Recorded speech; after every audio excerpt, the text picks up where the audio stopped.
Never, never, never let you go.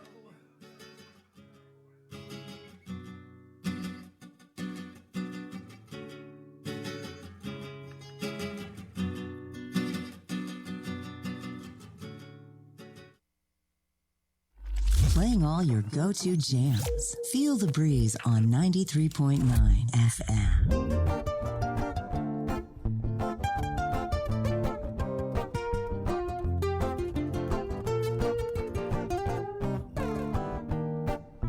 I've been there before now. I've seen many doors closing now. And now that I'm searching, well, it's you that I'm seeing. Ooh, she didn't want me to go now. Her tears slowly so closing now. And now that I'm searching, well, it's you that I'm seeing. Ooh, find my way back to my first love. Back to my first love. The music, whoa, whoa. Find my way back to my first love. Back to my first love. My first love. Whoa, whoa.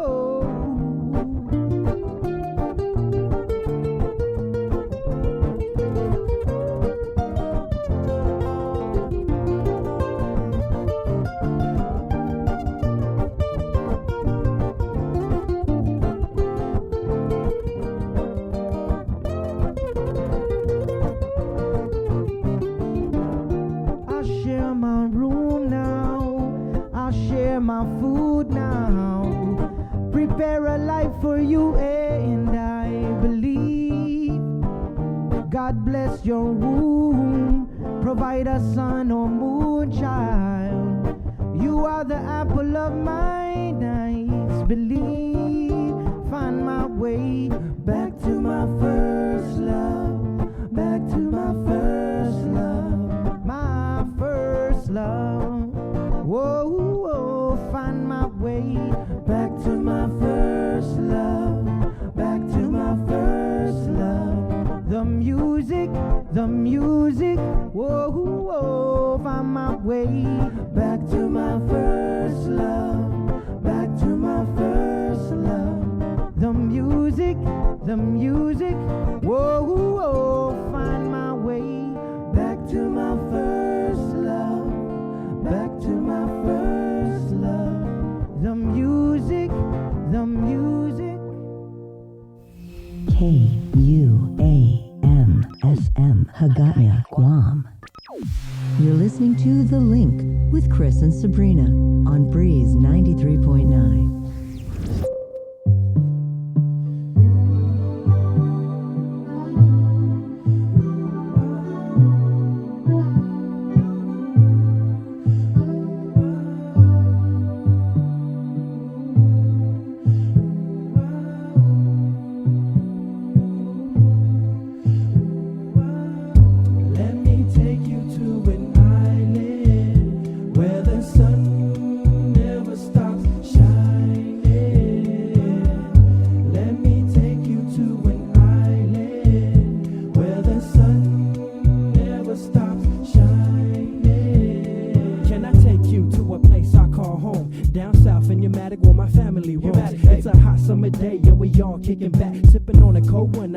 About that's life. Here on this island paradise, yo, I'm going back soon, but I might think twice, cause that city life is way too fast, yo. I'd rather stay in Guam because this life is bad. Ass and beaches, surrounded by my nature. No need to worry about these player haters and my culture. I got love for my people, still rapping Guam, staying true to my chat loose. Let me take you to an island where the sun never stops shining. Let me take you to an island where the sun never stops shining. I come representing Guam, USA, raised on a hill in the Ville by the bay. Y to the O.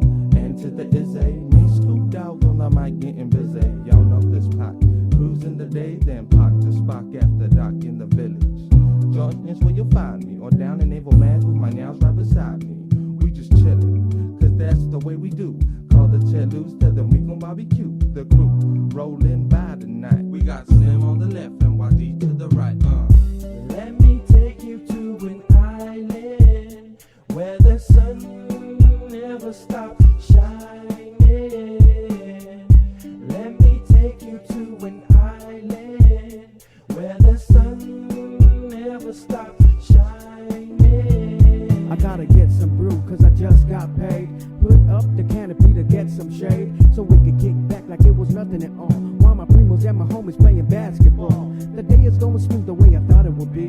Me and my family by the coconut tree, relaxed, waiting for the food to be done. My nephew's calling me to play one-on-one. I said, wait, boy, I have to make the tack. And once I get finished, I cook the tack so we can chow down like we never did. Call everybody, especially the kids. We're just kicking back in the village. All the kids are playing around with the family. We're just kicking back on the island. Memories we're talking about with just you and me. Oh, yeah. We're here in the beautiful island of Guam, sitting down in the wonderful village of Humane. It's a beautiful day today. Sun shining bright, shimmering along the bay. Family, children laughing around. That's how we do it down here on my island. Let me take you to an island where the sun never stops shining. Let me take you to an island where the sun never stops shining.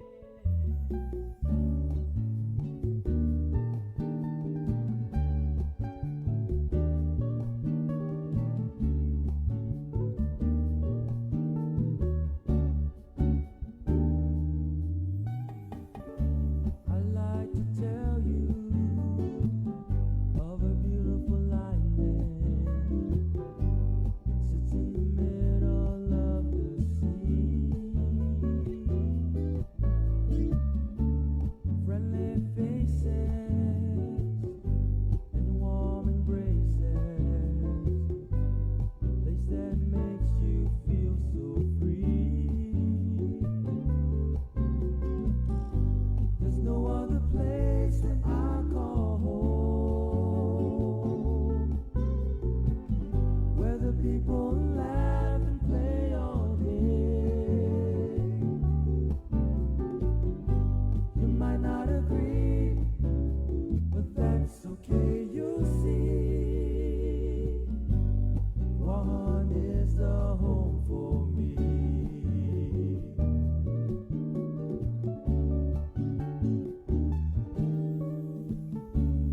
Everyone I know just loves this paradise. I know I never want to leave. The sky's so blue and ocean sweet. How the living is so serene. There's no other place that I call home, where the people laugh and play all day. You might not agree, but that's okay, you see. One is the home for me.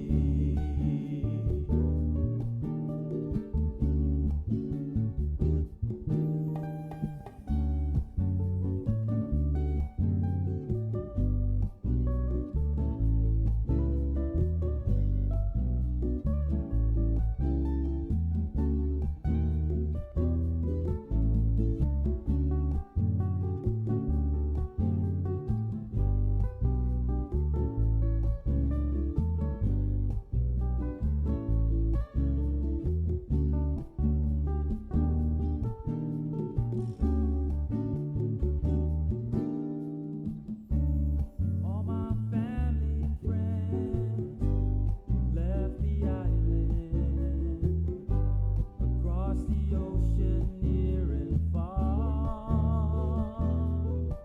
They say how much they miss this place, the Marianas,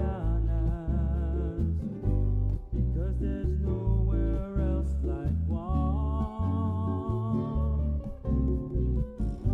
There's no other place that I call home, where the people laugh and play all day.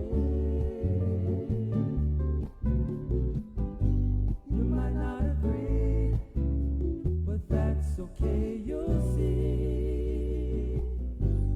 One is the home for me. You might not agree, but that's okay, you'll see. One is the home for me.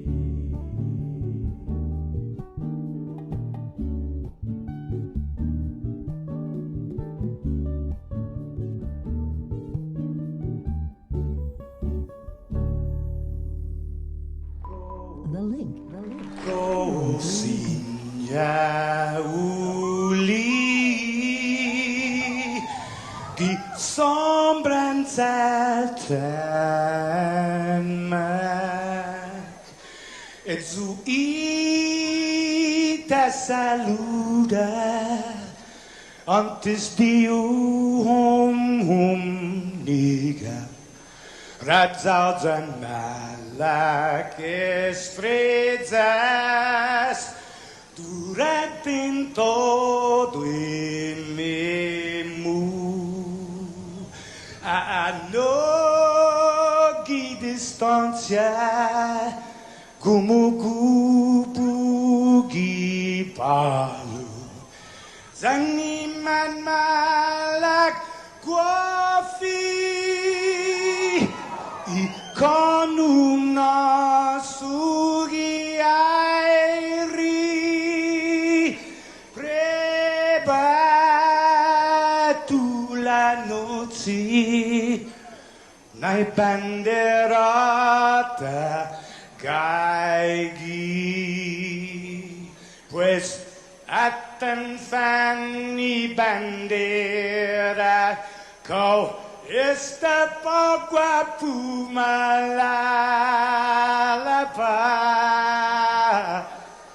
Giluk tanu man libri Sentamiti man ko badi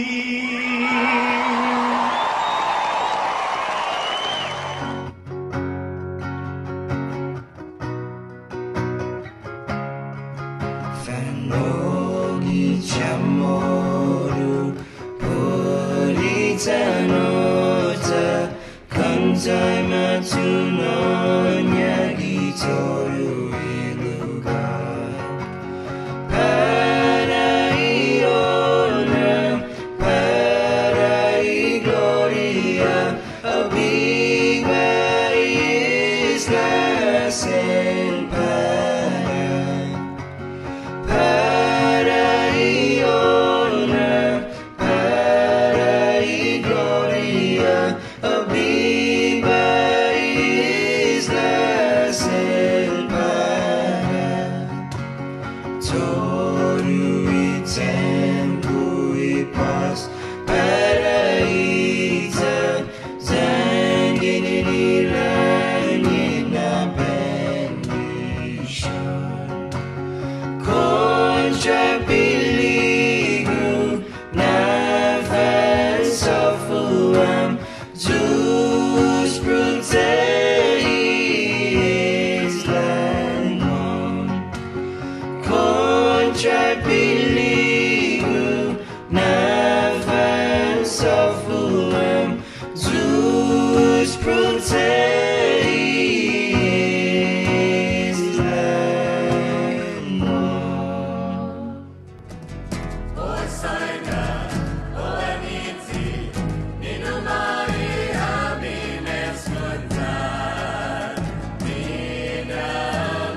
morning, Jay. Good You know what's so interesting about that one? What is interesting about that one, my friend? Normally, you kind of like you go up and down with like the note. You held that one note. Sustaining. Yeah, that's like I think that's on the piano when you press like the third pedal. Oh, is that what that pedal for? I think so. I never understood piano. Hey, good morning, Sabrina. Good morning. Right on, live from home quarantine. Sabrina Salas Matanani. This is the link. Jason Salas, Joe Sir, great shot outside. Looks like it's going to be a rain hot Thursday, right, sir? Yeah, it's very cloudy. A lot of cloud action. Joe Sir got a great shot of Sabrina's car, which is here at the office. Yeah. And all of the rain. Man, I think Bree must put like just a buttload of Rain-X on her car because it beat it very, very well. Yep. Right now, Bree's familiar in Carlos. 6:23. Good morning. It's Thursday, May 13th. Wow, Thursday already. How's that? Can I get some love for my shirt? Yeah, dude. Look at Jay's shirt. This is brand new. Marie, the It's boss, actually- got this for me. For It's our nice birthday. shirt Thursday. Yeah, well, hey. Okay, what is Senator Chris Duenas coming on? Because I'm thinking that's why you have gone like next level with your. No, he island print maxed shirt. his quota for this month. That's a really nice island print shirt. Thank you. What is that? I don't know. It's from Miami. Hey. That's Yep. that's Bahama Joe's right Yeah, there. I don't know what it is. Pretty Banana nice. Republic, perhaps. Jay, what is that? Old Nate. These are little. Are they crawfish or lobsters? That's a good question. I'd assume they were lobsters, but What fit is that? okay. Because, let me just say, there's so many fits nowadays. It's so ironic. There's so many fits with these different shirts, but it's like hardly any of them fit. You have the athletic fit, slim fit, classic fit, regular fit, relaxed fit, Yeah. but none of them fit. We have pretty soon. We're gonna have like pandemic fit to Right. make space for like. I the just 4 or need a 5 little pounds. room on the side and the bottom, okay? Just like a little bit. Pandemic fit. That's a good one, Jay. I'm going to use that. Not exactly hourglass, but Yeah. more like bell shaped. Right on. Plenty Barragata. Love handles. Good morning. The show is brought to you by East West Rental, Calvo Enterprises, IT&E, and Jack in the Box. Thank you, Jack in the Box. Yesterday, we had some Jack in the Box. Sorry, Bree. I don't want to make you a malago. All right. But Bree was in home quarantine, and we were able to enjoy. Did you try, Jay? Yeah, the cheddar, the poppers. Oh man, and Yeah. I know they also come in jalapeno, but I Yeah. had the regular. And What was in there, Joe? Just cheese. Cheesy stuffed Really good tater cheese. tots, right? It's like tater tots stuffed with cheese. They took the Twinkie technology and they made it better at Jack in the Box. So they had the chicken, the Yep. popcorn chicken? the popcorn chicken, which was great, especially in the morning. How many of those can you eat? Like in a That's the setting? problem. You just eat one, you keep going. Yeah. Yep. But the Yeah, cheddar well, biscuit. let's just say it's kind of a KWM inside joke now, but our production guys know a thing or two about popcorn. Yeah, they do. Our video guys, they've got like, okay, there's making popcorn, and there's what our guys do is they literally have to put Let it me in just like a we'll trash just bag. tell. So one of our coworkers' son works at Tango Theaters. By the way, we're giving away some movie tickets this morning. Yes. But he works at Tango Theaters, so the leftover popcorn he takes it home for the night, and then he gives it to his dad who works here. And so on any given day, you usually find a pretty big trash bag full of popcorn. How would you class it? Like a vat of popcorn, a tub, It's a bag, bro. It's a lot, and it's It's movie theater popcorn is the best. Yeah. So we're all over, but Jack in the Box, we love you. Thank you. The cheddar biscuits, Joe, that was like baked in the cheddar cheese. I had the bacon, egg, and cheese one. Oh, God, it was good. You know what I did too? I got creative with the fries. I took the one regular potato fry, Right. and put it right through the curly fry Oh, and ate this 2 guy. fries at once. What? Right through it. That's tomorrow That's engineering. it. The straight fry? Fast food engineering right there. You put the straight fry The right straight through- fry because through it was the the curly fry. You'd have to corkscrew it. Yeah. Right? Yeah. So it looked like one of Joe. Guys, look at Breeze. It's getting a little awkward. She's like, yeah, okay. It's It looked Jack like one in of the Joe Box. Sir's like soldering irons from his electronics kit. So there's a lot to talk about this morning, Bree. Yeah, there was a hearing in the nation's capital on Raul Gravala's resolution related to the insular cases. So Vice Speaker Tina Mooney Barnes, she testified in that hearing, and she's also the sponsor of a local resolution condemning the insular cases. Right. There's that. There were 17 positives last night, guys. Holy mac. Okay, and then as alarming as that was, and then we got another press release, maybe about like what, guys, 45 minutes later, The variants. 6 cases have been Right. confirmed. The And variant. so, Bree, remember we sent off a bunch of samples to the CDC. Were you here or were you on leave for this most recent I- batch? Okay, you were here. Yeah, I think so. So we sent off a bunch of samples. We got some No, back. it was yeah, good. And they were confirmed. The first batch of samples we got back, it was Jay was at. They sent out 4 samples, 3 came back positive 3 of the 4, yeah. for the UK variant. Yeah, and then this most recent one, I believe, is so of the 6, I believe it's 3 California, right? But 3 California, Bree, 2 UK, and 1 South African. I Yeah. believe. And they're rolling out public health, rolling out the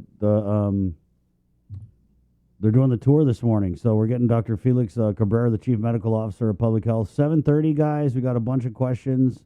I'm pretty sure he's got a bunch of information. This is going to be one of the can't miss interviews this morning. As curious, where did these 17 positives come from, right? Yep.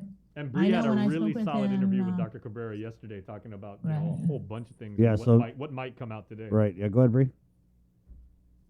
Oh no, we talked yesterday about the traveler quarantine protocol because on April 30th, during that press conference that the governor had, they were talking about that new program for fully vaccinated individuals being allowed to, bypass quarantine and with that vaccination verification printout. So we talked about that, and that the announcement is expected to be made, could be today, Right. could be tomorrow, because May 15th is Saturday. So that was the target deadline, the new deadline, right? Yeah. To reopen tourism on Guam. On So we that talked note, about that. We talked about the adolescent FDA's emergency use approval for the Pfizer vaccine, Right. only the Pfizer vaccine to be used in 12 to 15-year-olds. And so the CDC just today in the mainland approved the use. So when I spoke with Dr. Cabrera yesterday, he said that could be rolled out as early as Saturday as well. yeah. So my boy got his first shot yesterday. 17 years old. All right. We just graduated high school. Actually caught COVID last year, October, November. So we had to wait. I mean, and then again, they also didn't open it up for under 18 until what, like a couple months ago. So you can't get the vaccine with something like 90 days or something after you've had COVID. So he finally was in the clear and got the first shot yesterday. So How is he? he's doing good. His arm was sore. What did he get? You got Pfizer? Pfizer. Pfizer. Yeah, Pfizer. So there you go, guys. Go get vaccinated But, yeah, and, Bree- and get your vax verification. Bria, is it a long wait to get that? I mean, I guess we could ask Dr. Cabrera, but what are you hearing? Well, I really hadn't heard anything about it, but it's a one-time thing. There's no expiration on that vaccination verification. So I know that I'm probably going to be making an appointment to make sure that I get that verification and guard it. Bree, what is it? Put Is it a card? Sorry, because I didn't see the story. Was it a card? is it a No, microchip? It's a printout. What's a printout? No, it's just it's a printout. But you So heard it's from not. It's Dr. not a Green, microchip, right? guys. It's not a microchip. They're not going to tattoo No. something on your forehead. Come on, Chris. Bill Gates. Bill Gates has enough to worry about with his divorce these days. Stop bagging on the forehead. No, Bree. The one thing that I found most interesting about your interview yesterday with Dr. Cabrera, and both of you kind of snickered when you brought it up, was the rumored Airbnb strategy. I snickered. What do you mean? No, it's like you were saying that I got to ask you about that, and then he was even kind of like laughing. He's like, "Oh yeah, like it's a concept. Nothing's been codified or formalized Yeah, yet, and yeah, everything. But and Well, that was there's an one. interesting There's discussion. one guy who came, and I mean, God, the guy must feel like he won the lottery because everyone's like, oh my God, he came to get the vaccine. Bring some friends. How come you didn't bring some friends? And remember that? You and I talked about that last week, Chris, when Bree was still First in, of all, States. whoever came up with Airbnb, you freaking deserve a medal. I wonder if it's the same person. I wonder if it's the same person who brought like Pat the Half and all that. You know what I mean? From the guy who brought you Pat the Half, or the woman. But remember, now presenting Airbnb. We were talking about that last week, Chris, and we're like, can you imagine From the producers of, what's that Carabao's name again? Kiku. From the producers of Kiko the Carabao. And the people who brought you Strive for 5. And the Pat the Half. We now present Airbnb. And then there's going to be a little tagline at the bottom, not affiliated with the same gubernatorial administration that brought you Balati Bob. Yeah. Anyway. No, but remember, guys, I think we're losing it in here. No, remember, Chris, you and I were talking about that, though. Can you imagine the hospitality that is going to be just like layered on the Bree first just few rolled her visitors to eyes, Guam? everyone. Bree just rolled her eyes. Some mornings, I don't know, it just gets to you. Just like I still feel like, you know, every time we want to feel like new normal, it's like, boom, 17 positives, boom, variant. It just goes to show you kind of got to just move about your ways in your way. You know what I mean? You can't really, we can't come up with these finish lines, guys. He's like, we're going to do this on this date, and that's what we're going to do. Because the time has proven that COVID, it's like that John Lennon line, COVID is what happens when you're busy making other plans. Write that down. Wow. That's a deep cut right there. Thanks. 6:33. So, yeah, we're getting Dr. Cabrera on. I believe Superintendent John Fernandez is also jumping on. Former Governor Carl Gutierrez, who is also the permitting czar, he's coming on. Dave Della Sola, Labor Director. I got a text from a friend who was telling me that he hasn't got his PUA in a few weeks. It's been 4 weeks.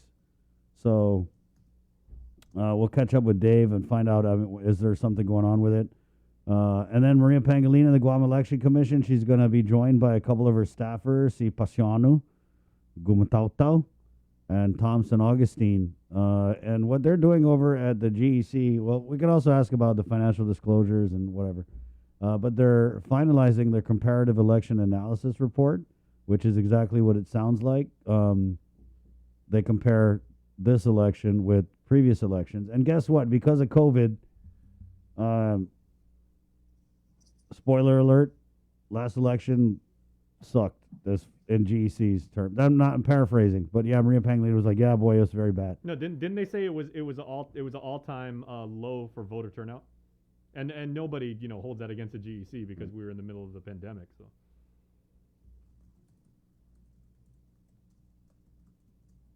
But we mentioned that like a couple weeks ago, Chris. We were just playing with the idea of, can you imagine the hospitality that's going to be thrust upon like the first few visitors on Guam? You're going to see like Inafa Malik times 10. Yeah. They're going to feel like they're on the Truman Show. Yeah. Hey, come over here and eat. Come over and kick back. Yeah. Come ride this Carabao. Yeah, we got some really good specials here. Right. Yep. So we'll figure it out. We'll talk with former Gov Carl and find out what because he's always moving like 1,000,000 miles an hour, right? Chomping at the bit is an understatement. 6:35. Let's go ahead and get into the news now.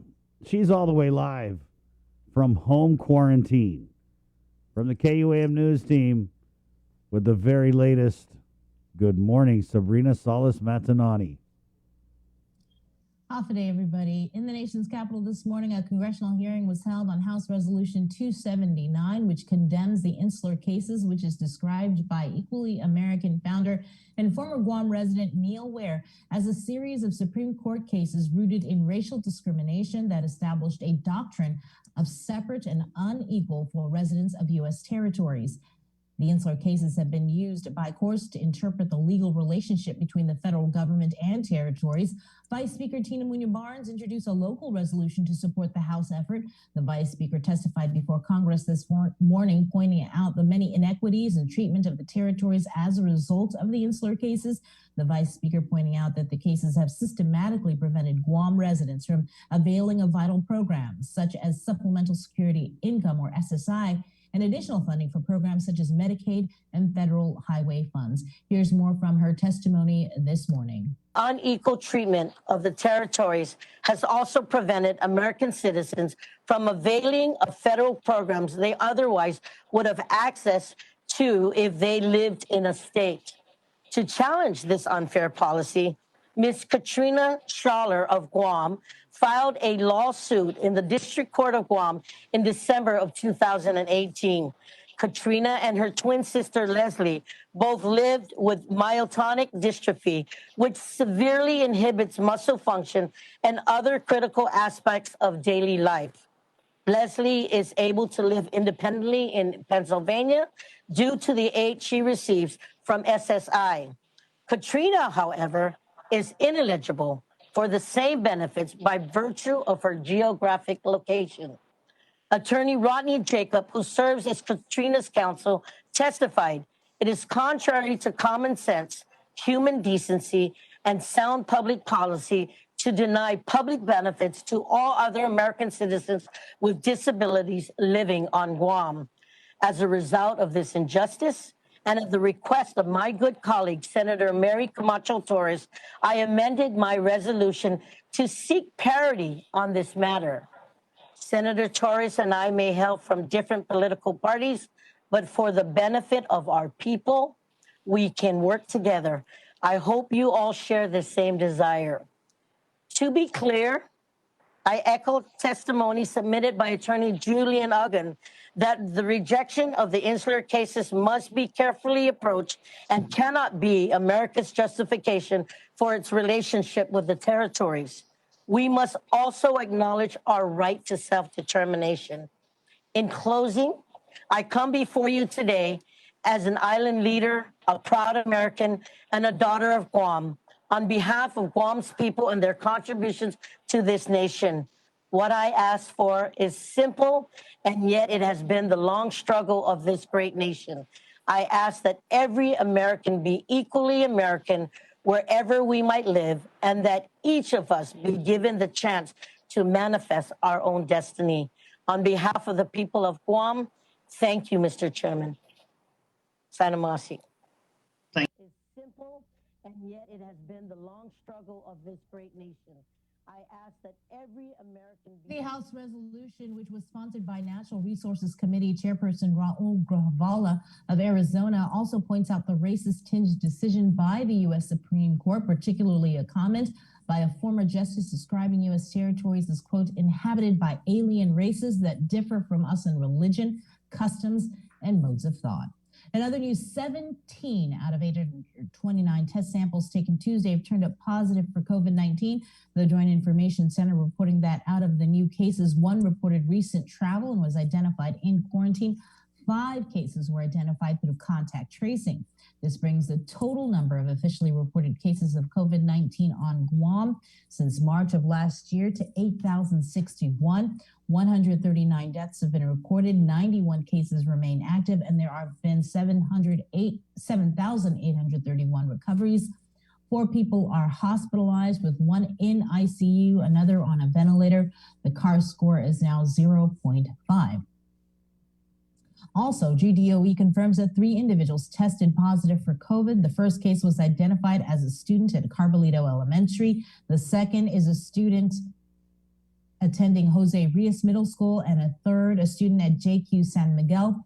GDOE, as well as public health officials, have identified and notified all close contacts. All 3 campuses have been cleaned and disinfected in preparation for face-to-face instruction. As far as the vaccination numbers, a total of 71,460 island residents have been fully vaccinated. The Joint Information Center also reports that 6 additional cases of COVID variants of concern have been detected on Guam. The results were confirmed by the CDC following genome sequencing of 7 virus samples collected between March and April. Of the 6 variants of concern, 4 were identified as the UK variant, 1 was identified as the California variant, and the last one was identified as the South African variant, which is considered a more highly transmissible variant. Now, of the 6 samples, 5 were identified in the quarantine facility. 1 had no known travel history. This brings a total of 16 confirmed variants from samples collected on Guam that have been identified by the CDC. Upon additional case assessment, it has also been verified that none of the patients who had tested positive with these variants were fully immunized with the COVID-19 vaccine. And with more news, here is Tyler Matanani. Buenas and Hafa-day, everyone. I'm Tyler Matanani. Here's your headlines here on The Link. An announcement is expected to be made any day now on the governor's latest strategy to revive tourism. During a press conference 2 weeks ago, the plan was to allow fully vaccinated travelers to completely bypass quarantine, but they must have verification of vaccination. Public Health Chief Medical Officer Dr. Felix Cabrera. What I can share is that the governor's been very clear that she very much intends to have it take effect on May 15, which will be this Saturday. And so we're on track to doing that. The governor is expected to provide details on the final plan by the end of the week. Additionally, Public Health has just begun accepting requests for vaccination verifications. You can watch the entire interview with Dr. Cabrera on our Facebook page. He not only discusses the upcoming new quarantine protocols, but also the plans for lowering the eligibility for vaccinations to 12 to 15 years old. After former UFC fighter John Tuck allegedly raped a woman behind a chapel in Tumon, he allegedly told her, quote, "No one can know about this due to my work," unquote. It was day 2 of Tuck's trial, which included hours of testimony from the victim. Because I was scared and nervous and I was in shock. This is how the 22-year-old female described the emotion she felt after she was allegedly raped by former UFC fighter John Tuck last year. He picked me up and put me against the wall and started taking off my shorts. Tuck is on trial facing multiple counts of criminal sexual conduct charges for sexually assaulting the victim in the early morning hours of March 4, 2020 in Tumon. The victim testified that as she was exiting Jardy's restaurant, Tuck, who she did not know at the time, asked her to go smoke. He grabbed her hand and took her across the parking lot to behind the Weston Chapel and forcefully pushed her up against the wall of the chapel. The victim, who testified that she weighs 83 pounds and stands at 5'2", was unwillingly stuck in the position, being sexually assaulted by Tuck for roughly 15 minutes. And she testified that right after the alleged assault, he said this to her. He said, "No one can know about this due to my work." Further, the victim testified that immediately after she re-entered the restaurant and told her friend of the alleged rape. Both the victim and her friend confronted Tuck and caught it on video. Why did you feel that you needed to provide this video? Because I didn't know if I was traumatized and I didn't know if I was going to come back. The reason why you wanted to press charges, was it because you thought maybe he might pay you? No. Did you get any money? No. That same day, the victim reported the assault to the Guam Police Department and also went to Healing Hearts Crisis Center, where she was assessed, and Dr. William Weir performed a rape kit. Dr. Weir testified as an expert witness in sexual assault and was asked to recall her case. She reported being assaulted physically. She reported digital penetration of both the vagina and the rectum. And she reported penile penetration of the vagina. Further, the victim testified that within a couple days after the incident, she got on the next flight back home to the States, as she was only visiting Guam and working as a dancer at Foxy's. She has since been diagnosed with PTSD and severe anxiety. When I came home from Guam, I immediately started seeing therapists. We should add that prior to today's witness testimonies, defense counsel Randy Cunliffe requested the court to terminate the video streaming, and Judge Maria Senzon granted the request. Media was only permitted to listen to audio of Tuck's rape trial. In addition, the Superior Court of Guam has barred media from the 3rd floor of the courthouse, where the trial is occurring in the Supreme Court room. Trial resumes tomorrow afternoon. On Wednesday, a morning fire in the Harmon Industrial Park forced GPD to shut down a street, a vehicle registration office closed, and a pair of public schools to release students early. Here's more. At around 4:40 this morning, the 911 dispatch center received a call of a warehouse-type structure fire on Guerrero Street in Harmon. GFD spokesperson Cherika Chargaloff. Units arrived within about 5 minutes, and that was the first set of units, which was 2 engine companies, a rescue unit, a medic. Shortly thereafter, there was a request for an additional engine company, and then not too long after that, another rescue and another engine company. The warehouse, which is unoccupied, is a DeWitt Guam building. They have it under containment, and then they'll begin extinguishment.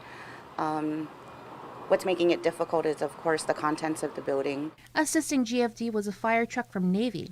With the extinguishment phase expected to take all day, a call was put out to the businesses and residents in the surrounding area to reduce water usage to augment the need that responders had. Also, as a result of the intense smoke, John F. Kennedy High and Chief Brody Elementary Schools were forced to release students at around 10:30 this morning. According to Chargaloff, there has been no report of injuries. She adds once the blaze is controlled, fire investigators will be dispatched to the scene to begin assessments. Reporting for Guam's News Network, I'm Jonagan Charfris. Testimony was heard on a bill to build a more than $1 billion healthcare center of excellence. Representatives from the hospital, public health, and behavioral appeared at the public hearing and testified on the measure. Nestor Lecanto has more. The bill by Senator Joe San Augustine and Vice Speaker Tina Barnes would bring together the major public health care facilities in one state-of-the-art complex. GITA is one of the lead agencies that's been looking into the construction of a new hospital. The proposed legislation provides for a leaseback deal in which the contractor would build and operate the complex. GITA President Melanie Mendiola. Preliminary estimates, the Army Corps of Engineers provided a number of around $750 million. For the hospital alone? For the hospital alone. We've worked with Guam Behavioral and Public Health. There have been no formal numbers thrown out, besides estimates 100 to 125 for both, so 200 million. So that's a price tag of about $950. She says the estimated debt service under a leaseback deal would be around $66 million a year. The bill identifies $35 million in earned income tax reimbursement to help cover that, but they still need to come up with another $31 million a year from the general fund or other sources. Governor Leon Guerrero has said she wants to set aside up to $300 million for a new hospital. Bill author San Augustine suggested another option. If the governor was to move that money to take care of only public health and behavioral, and we only focus the money for GMAs to build a brand new hospital, we're looking at $750. What would be the annual payment we'd be making? Would we still be within the $35 million a year? I think we'd be cutting it closer, but I think it can be done. The bill provides GITA with $1 million to pay for a study of the different financing options. For Guam's News Network, I'm Nestor Lecanto. That's the news for now. We'll see you all at 6 tonight on Primetime.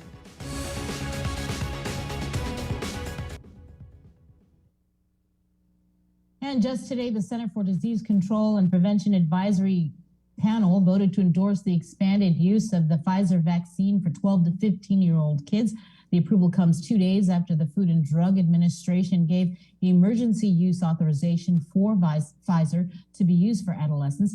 During the meeting, CDC officials said there were no serious adverse events associated with the vaccine in 12 to 15-year-olds out of the more than 2,000 children who participated in the clinical trial. Most vaccine recipients, 91%, however, experienced side effects of some kind. The most commonly reported side effects were pain at the injection site and in joints and muscles, tiredness, headache, chills, and fever. Additionally, more adolescents reported side effects after the second dose than after the first. Side effects usually resolved within 1 to 2 days. An update on that fire at a DeWitt warehouse in the Harmon Industrial Park yesterday is the Guam Fire Department this morning reports that the fire is under control, but units are still on the scene working on it. According to GFD spokesperson Cherika Chargaloff, further assessment will be conducting pending special equipment. There were no injuries reported. Carbolito Elementary School has been the target of a string of break-ins, not once, not twice, but 3 times this week. GPD spokesperson Paul Tapal confirmed that just Wednesday, about 6 classrooms were vandalized. GDOE school was also broken into last week. Juvenile investigators have been tracking the events that have transpired with the recent school break-ins at Carbolito Elementary and Untalon Middle School. Tapal was pleading with the community that if you see strange activity happening around the school, to contact GBD, or if anyone has any information on the break-ins, to submit a tip online to guam.crimestoppersweb.com. The Guam Department of Education and Public Health, in the meantime, are hosting Vaccinate Before You Graduate on Monday, the 24th. That is from 9 a.m. to 3 o'clock in the afternoon at the JFK High School gym. Although it is geared towards seniors who will soon be receiving their diplomas, all eligible students and people in the community can avail themselves of that clinic. And that's your news. Stay tuned for more on the link after the break. June makes the best malasadas in Hawaii, a fact not lost on Daryl, whose brother Byron is cooking the onaga he caught at his secret fishing spot with his girlfriend Malia, who used to work for the Shave Ice Guy, whose second cousin Vince drives the school bus ridden by Calais, whose auntie makes the best malasadas in Hawaii. Everything here is connected, and with the new First Hawaiian Bank mobile app, you can stay just as connected to your finances, and it all starts with yes. KUAM's multi-platform morning show, The Link, just got a little more delicious with Feed Me Fridays. Chris, Sabrina, Jason, and the rest of the morning crew will take some time each Friday to talk food, taste food, and bring you all the latest and greatest in food from King's Restaurants and Ruby Tuesday Guam, old faves, new hits, and everything on the menu in between. It's Feed Me Fridays on The Link. Family platter of fried chicken? Check. Tray of red rice? Check. Birthday cake? Check. 1 case of water? Check. 12-pack of beer? Check. 2 cases of Pepsi? Check.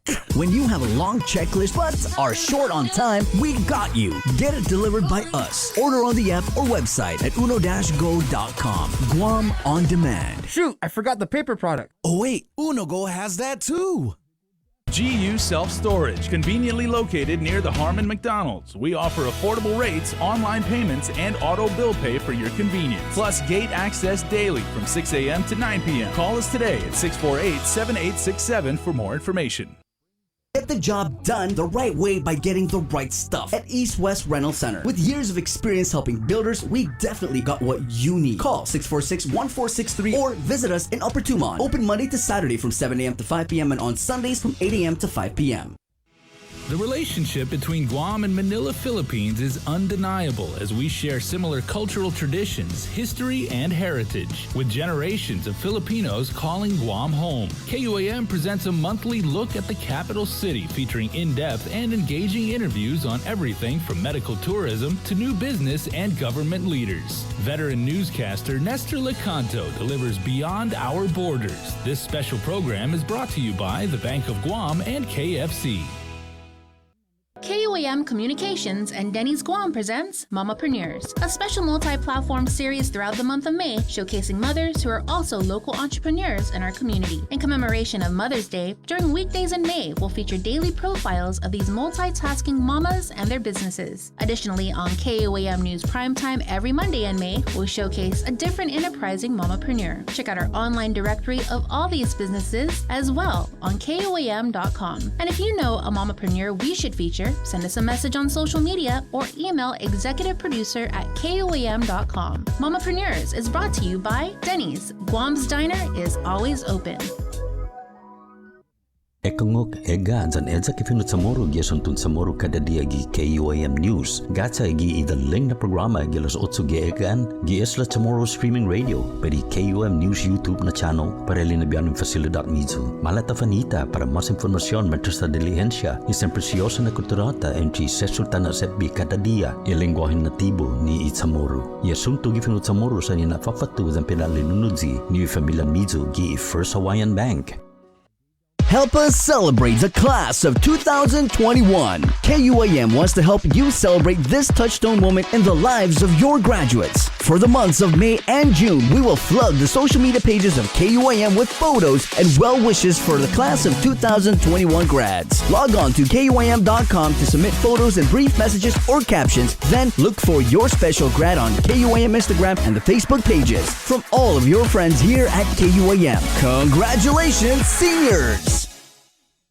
After a year with so many games and events delayed or unplayed, the world is ready for anything and everything in the world of sports. KUAM Communications is ready with more games, more championships, and more specials that are guaranteed to bring out the fan in you. Don't miss a minute of gameplay from NBC on KUAM TV 8 or from CBS on KUAM TV 11. Every month, we'll bring you the action and excitement. Brought to you locally by Michelob Ultra, Superior Light Beer, and Docomo Pacific. Just more great reasons to tune in and turn on so you'll fall in love with TV again with the best from KUAM Communications.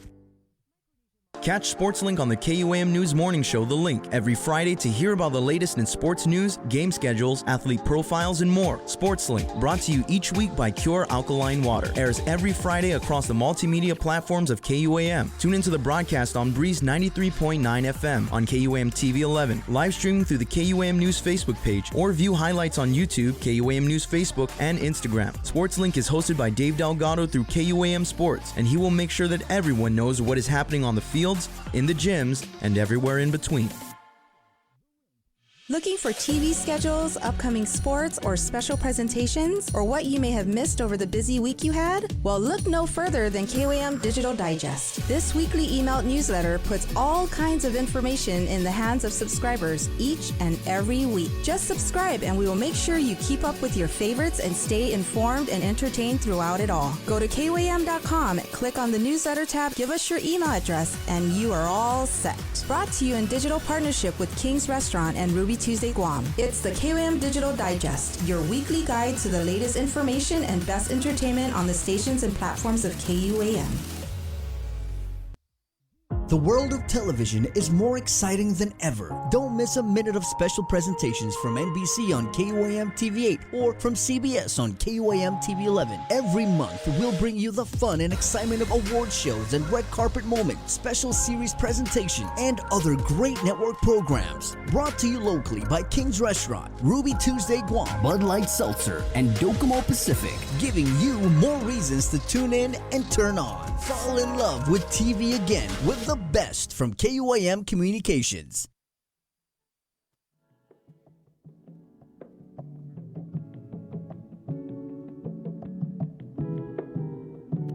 Can you tell me why every night feels like a last night? I swear I'll never feel like it felt that last time. Chilling in your whip till the day breaks sunrise. And I was in love with you. I was in love with you.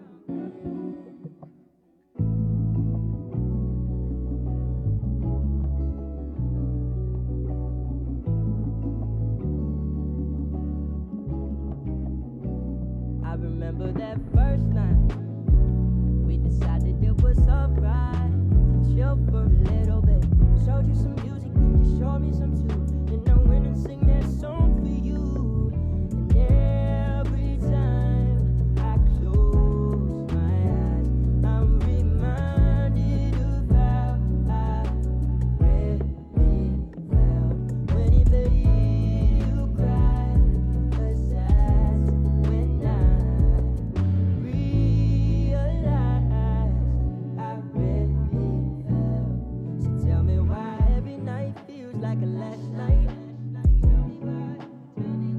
I swear I'll never feel like it felt that last time. Chilling in your whip through the daybreak sunrise.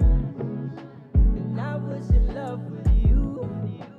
I was in love with you. Jonah Hanum, 7 o'clock, KUAM FM, Agotni, Guam. Remember that one night I was in your room and we were sleeping on that twin size mattress. The Link, good morning. Hey, I want to shout out the ladies at Cowboys Insurance I ran into yesterday over at Ruby Tuesdays. I think what the lady had said, Bree, was she said something like, "We live for you guys' show in the morning." Yeah. You know me, I was like, go on, some more. What else? I mean, yeah, you live for it, but what else? Yeah, and they're probably like, Chris, we got to get back to work. And you're like, no, it's okay. No, go ahead. Yeah, come on. Here's pen and paper. Go ahead, write it down. No, but thank you guys. Yeah, I get so many kind words about the show. Just going around. Appreciate it. And you know what? We like to give back, too. So, speaking of good feelings, our friend Glenn Lujan. Glenn, how many Facebook friends do you have? Because he knows everybody, right? Yeah.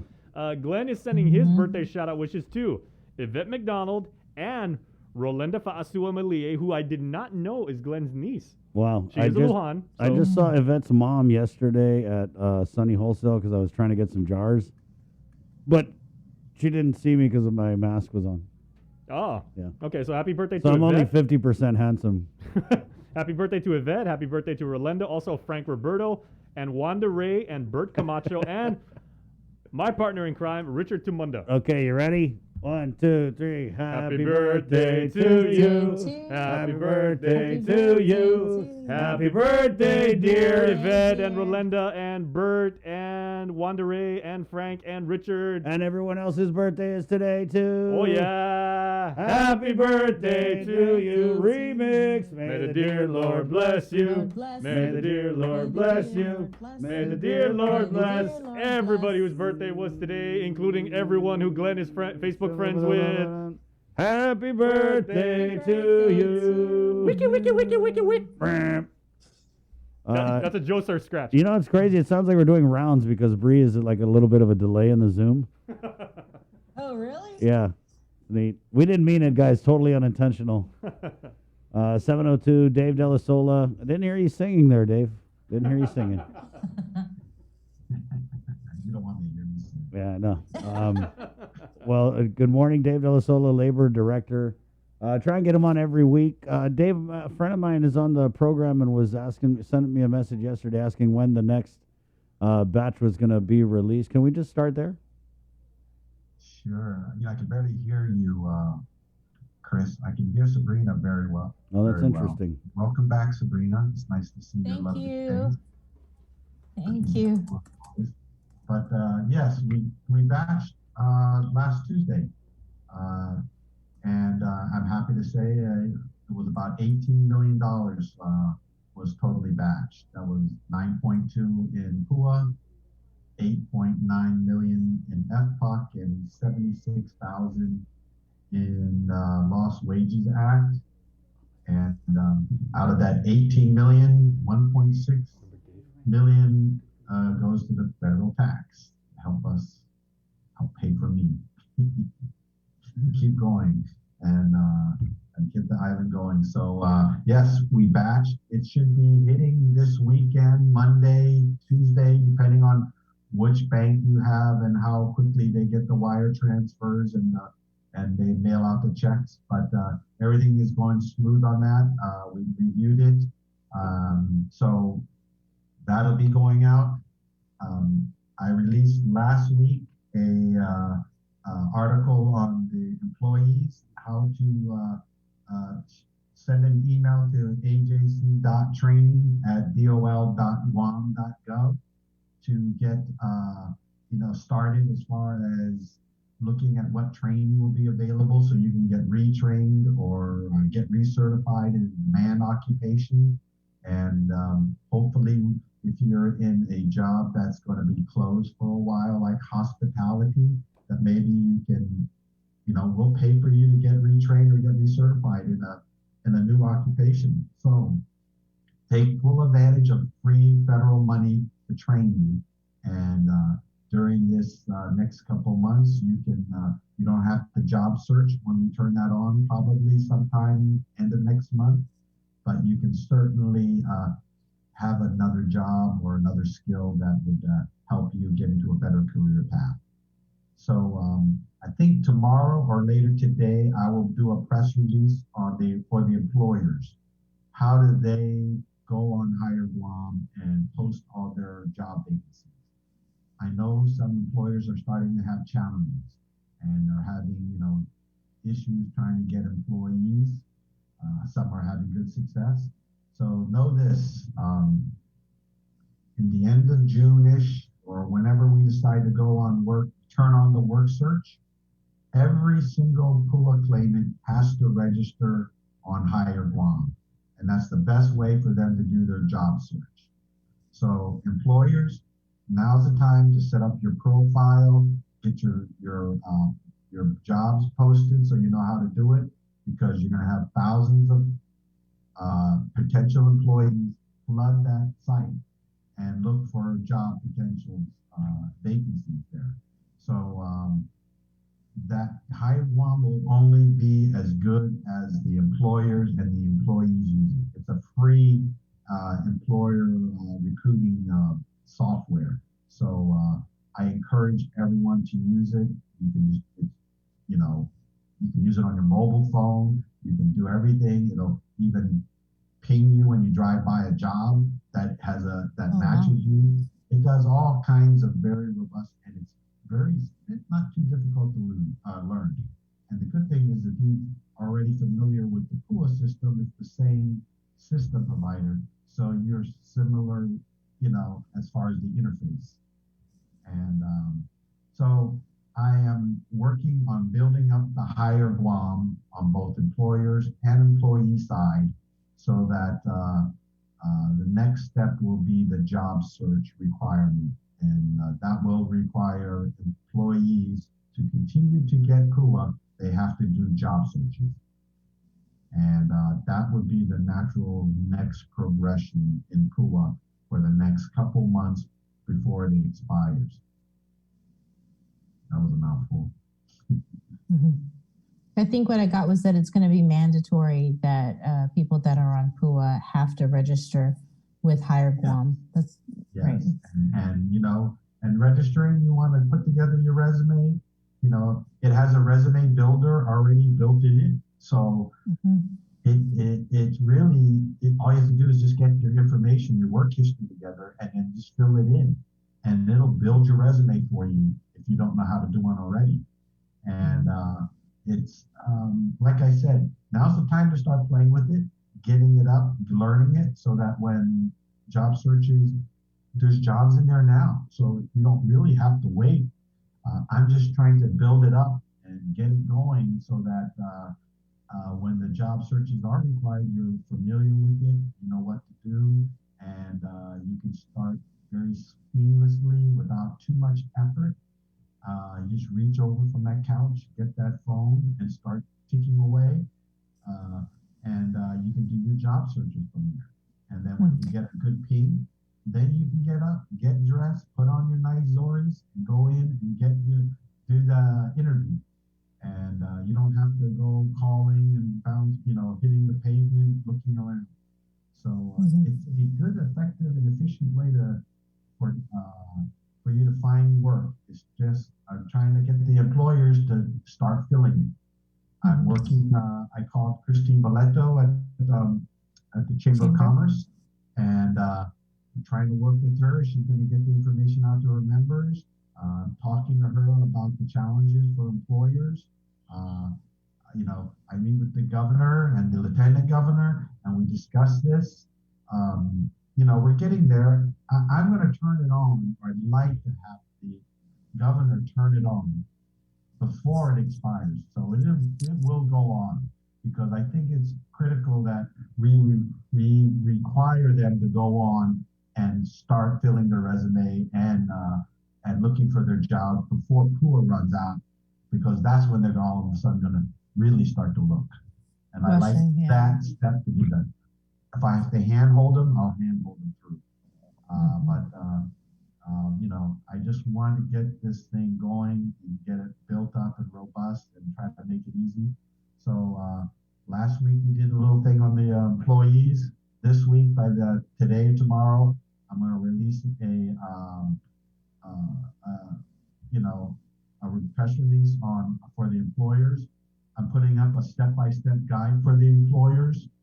So I'm trying to, like I said, take logical steps before I do this. And spending a lot of time working with our team at the American Job Center, getting them prepared, and trying to get all our service providers, for training. I've been meeting with them and trying to get them to, push up the training and put together a good catalog of different types of training. So I'm pushing it hard from my side. And I just want to make sure that the island knows, the American Job Center, Department of Labor, I don't have jobs. I don't give you jobs. I'm just the middleman between the employers and the employees. So come September, when you're looking for a job, and you're angry because you can't find something, you don't look at me as my fault, because, I don't have jobs here, ready to give it to you. You're going to have to go out and do a little bit of it yourself. I'm trying to make it as easy as possible. I'm trying to provide you training if that's what you need. That's free. But all these things are limited in size and money. So if you wait till September, October, you're going to hit me along with thousands of other people. It ain't going to work that easy. When is the deadline or implementation of this mandatory job search requirement? When does that go into effect? It's when the governor deems it. It says, I think the executive order says, at the advice of the Director of Labor, the governor shall, decide when to do the job search. This is something that's not really going on nationwide. I know just like yesterday, the day before, President Biden just did a press release telling states to reevaluate the job search, and as something that you might want to start looking at. So that's what we're doing. Before I require the job search, I'm trying to build up our higher Guam so that they have the resources. Remember, Guam's a little different from the States because our main industry, tourism, isn't there yet. So a lot of these people, what are they going to look for if that's what they want to stay in? But the reality of it is you're not going to be able to wait 6 months or more for tourism to slowly build up. You're going to have to, the tap's going to run out, the assistance. And so either you're going to have something to hold you over, or you're going to, now's the time to go into a new career. And that's what I'm trying to build up. I'm trying to get our service providers. I'd rather been farther along, but it takes, the classroom training, and you just can't open up the classroom because of the COVID until just recently. And now all our service providers are trying to get together and schedule these training classes, and they're still limited in sizes, as quickly as possible to take advantage of all these claimants that are going to need to be retrained. I know GCC just graduated a successful truck driving. That is a well-paying and very big demand job. We're going to need lots of truck drivers to move the cargo, to move the construction supplies, to move everything for the buildup for what's going on our island. And we're going to offer a lot more types of classes, from culinary to certified nursing to home care providers to IT to HVAC, construction, all our, Marianas training providers, Guam Trades, UOG, GCC, just to name a few. So they're all getting prepared. I even trying to get some entrepreneurship type training. I have a service provider that is putting in to provide that for these millennials that have no fear to open up businesses. Well, let me teach you how to do it right so you don't fail within the next couple months. Dave, while we're talking about this job search requirement, I ran into a manager of a local restaurant, and she was telling me that they really need people, but no one wants to work. So what's happening is the staff that is working is making all kinds of overtime just picking up all the extra shifts. So, I mean, it's just another one of those little anecdotal pieces that we're throwing out there. Yeah, I hear that, and if you don't mind, I'll say this one more time to all employers out there. If you call back your employees and they do not want to come back to work, then you email me or at refusal of work dol.guam.gov, and we'll disqualify you. So have you had to do that? We've done that very few. Most of the time, and I try to tell these employers, most of the time, if they're saying, they're giving you a lot of excuses to come back, and you tell them that I'm telling you, if you don't want to come back to work, I'm going to report you to Guam, DOL, and they will disqualify you, and you will not be qualified moving forward. Most of that time, that shakes them up enough to come back to work. So you had to do it, like less than 10 times, Dave? More than 10? What was that? How many times have you had to kick Less people than off? 10 times. Less than 10 times, okay. Yes. And, believe it or not, some of it is not because of they reported us. A lot of employers here are local people. I know them because I have friends that are like that. And they're saying, yeah, these guys don't want to come back to work, but I don't have the heart to report them because they got families. They're just trying to make some extra bucks. And, we're very close to our employees. And so they work around them.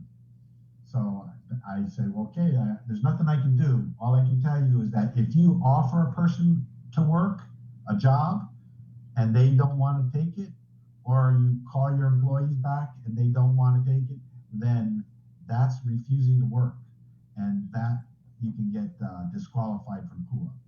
And I will just keep letting the employers know that that's a very powerful tool that if you warn your employees, they will most likely take that advice and come back, because there's only a couple months left of PUA, and they don't want to be laid off, because if they're laid off, they're also not qualified.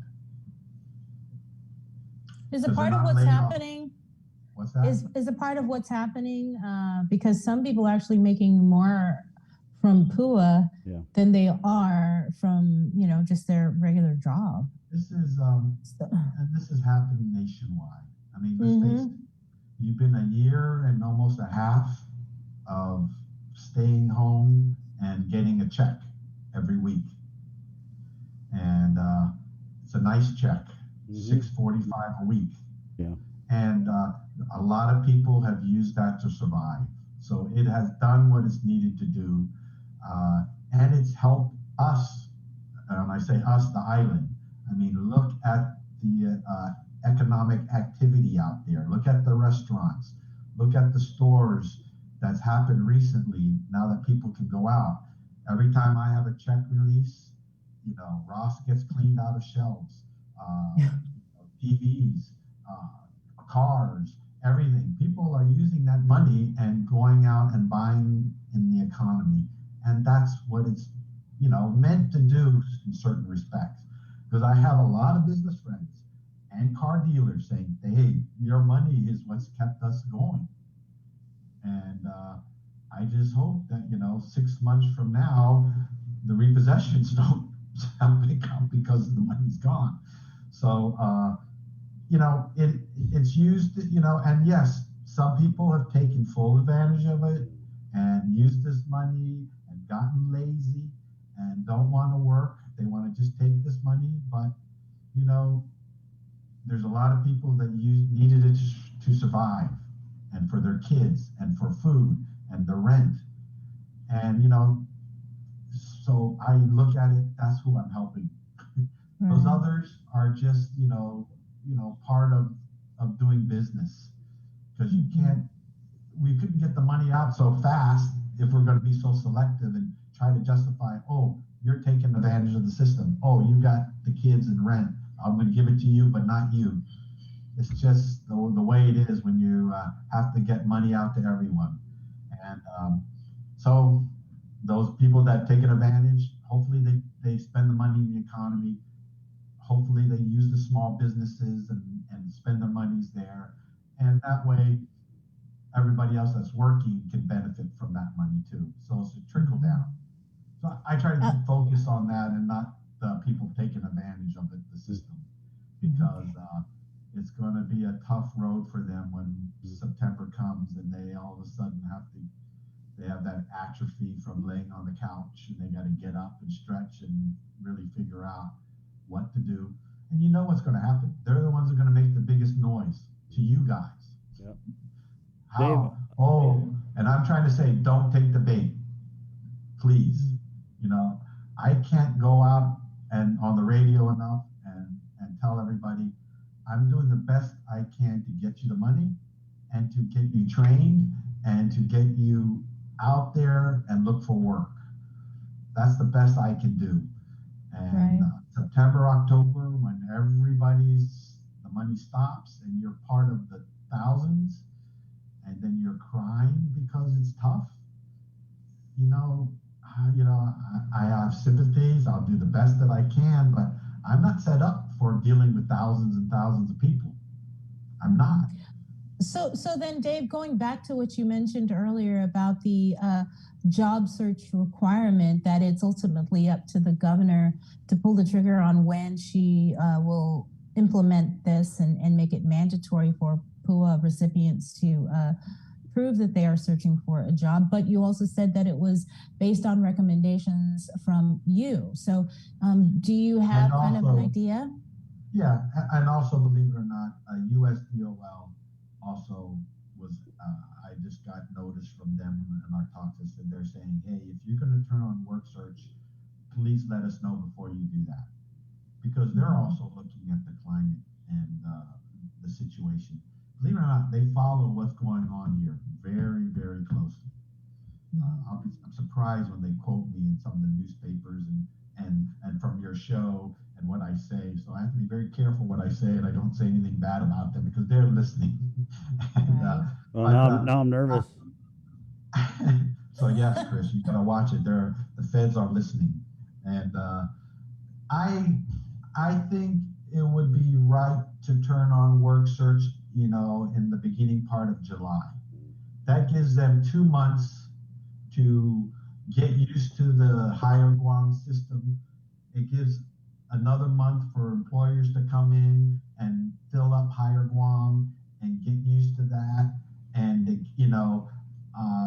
so that when September comes, they're already familiar with it and they're already using it. That's, and they have to do it because when I turn on job search or when the governor says it's required, every single PUA claimant in order to qualify for that week has to do job search.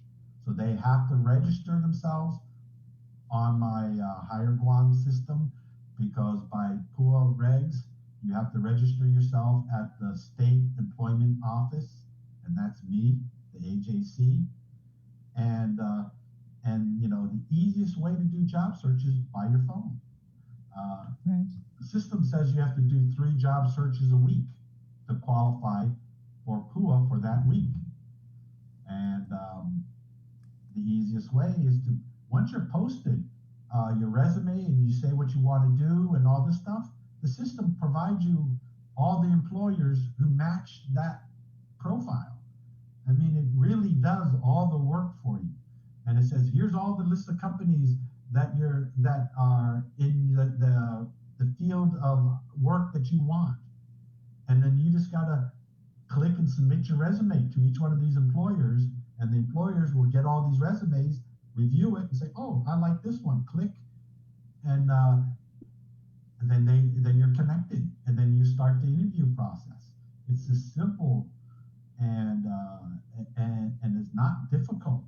It's not real high techy. You can do it from a phone. It's just, a lot of people aren't used to using an employment software system instead of just filling out the paper, handing your resume around, knocking on the doors like I did when I was a kid. Things are changing. It's all computer old now. school now. Yep. It's the computer. Dave, I was looking here on the web, and it's 19, 20, 21, 22, 23 states have reinstituted their job search requirements for those who are on the PUA. Yeah. So the climate is ripe now for the job search. I'm, like I said, we have tens of thousands of people unemployed, and our number one industry, tourism, is closed still. So I'm really, it wouldn't be quite right to let those tens of thousands, look for work when there's only hundreds of jobs. So I'm waiting for it to be a little bit more open. I'm waiting for our economy to open up a little bit more, but also I'm looking at trying to, like I said, get our Hire Guam system more robust with employers, so that when I require it, you're going to have tens of thousands of employees going on that system and registering themselves and putting in their profiles and resumes. So I'm hoping that that's, will all work up seamlessly. So there's a method: build up Hire Guam, then require the job search.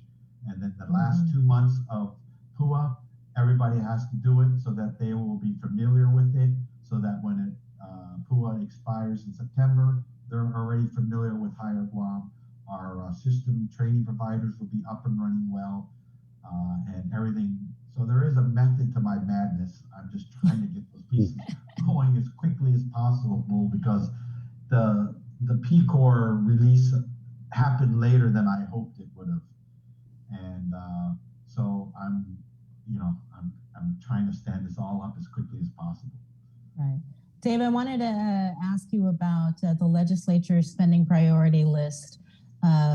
They set aside, or they're hoping to provide DOL with $3 million.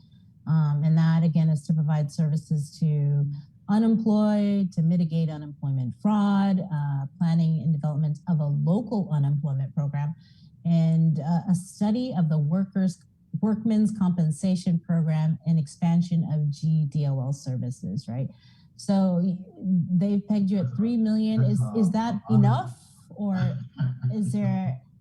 That's a lot of things to do. I mean, if I had my way, I would just take that $3 million and use that for job training, because I only have a couple million for job training. And as time goes on, the service providers, I'm hoping, will open more robust and more frequent training. And the dollars that I have now are only for claimants, basically people who have been laid off because of COVID. The same people who are qualified for PUA qualify for this dollars. So people who are just basically unemployed and need help, I have very small or limited to no dollars for them. I would like to use that money for those people to get into new occupations, because the federal dollars are very strict on the way I can spend them. Where if you give me local dollars and open it up to a broader range, then I could use those dollars to train those who are long-term unemployed, new in the workforce, or unemployed not because of COVID. There's always some that fall in the cracks that, they had a job just before COVID hit or something, or they got fired just before it hit and they were just starting to go out and hit the pavement, then bam, everything closed. So that's what I like to do. But getting an unemployment program is a massive undertaking. Right. That's why we need to undertake it already, because we keep saying it's a massive undertaking, right? But we haven't undertaken it. Everyone keeps saying it's a massive undertaking that we haven't begun undertaking yet. I feel like we just let's get the rubber on the road, guys. I've already started to put out the feelers. Right, I already started doing the work. There's only so much of me. Yeah, I'm trying to keep. I'm trying to keep the PUA going, and they keep ending it and starting it and ending it and starting it and changing it, and there's just no room for me to not have the money keep flowing. And you have no idea the system headaches of starting and stopping and changing something after it expires and getting it kickstarted again. And then I'm starting up the job searches and the Hire Guam and the training, and my plate is really full. I can't breathe. I think you need another plate. I need vacation. Dave's plate is like the Fiesta. You guys go to the Fiesta and you got that one uncle who's like food is piled up to this high, holding the Diet Pepsi. The unemployment is my Balutan plate. I'm going to take that home when I'm done with the PUA and the training, and I'm going to eat that up. So I'll get to that. Don't worry. It's important. I already put that and stashed it in my car. There you go. There you go. So I'm already kind of doing the initial groundwork, because this is a huge undertaking, and there's a lot that's already been done. We're not reinventing the wheel. So we just need to look at what's working in those states and in the Virgin Islands and what's not working.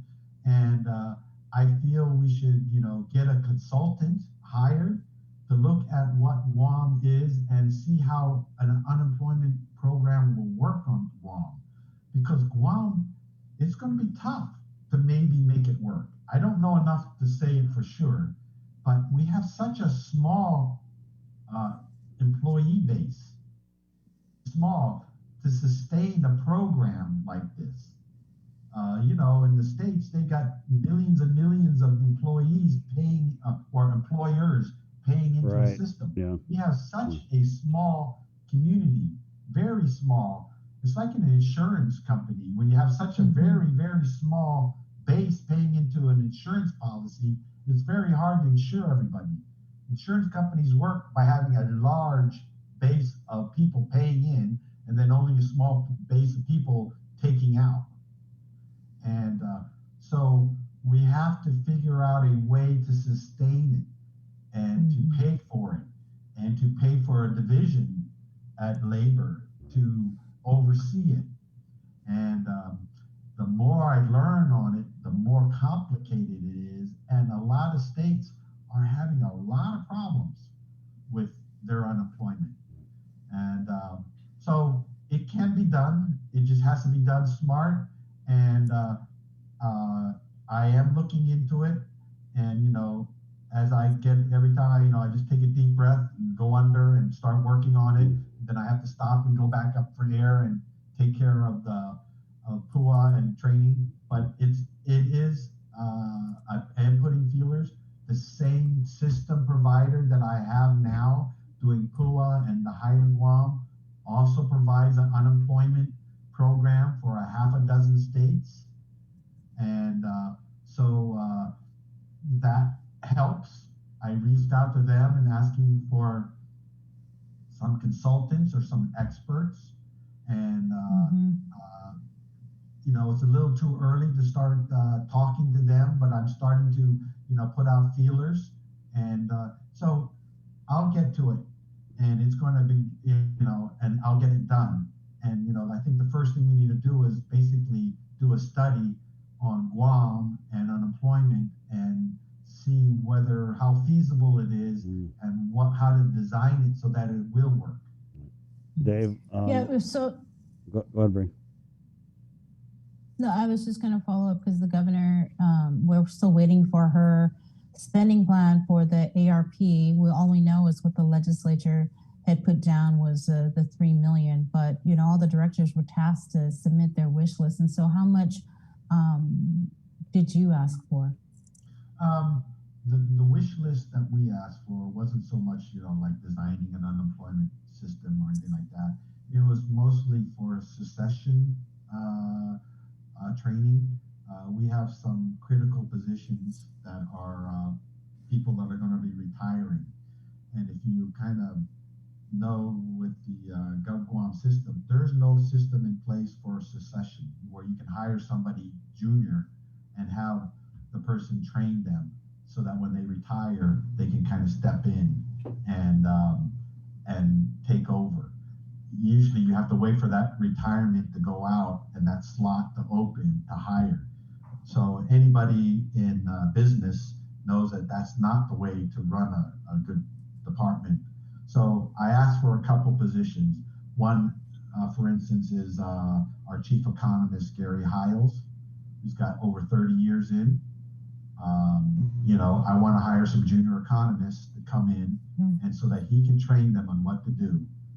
And, I have plans for him maybe to be a chief economist for the government because he's only one in the whole government, basically. And I already use him. I farm him out to everybody that needs a chief economist. So it's better to have him oversee all of the government and maybe keep him in for a few more years.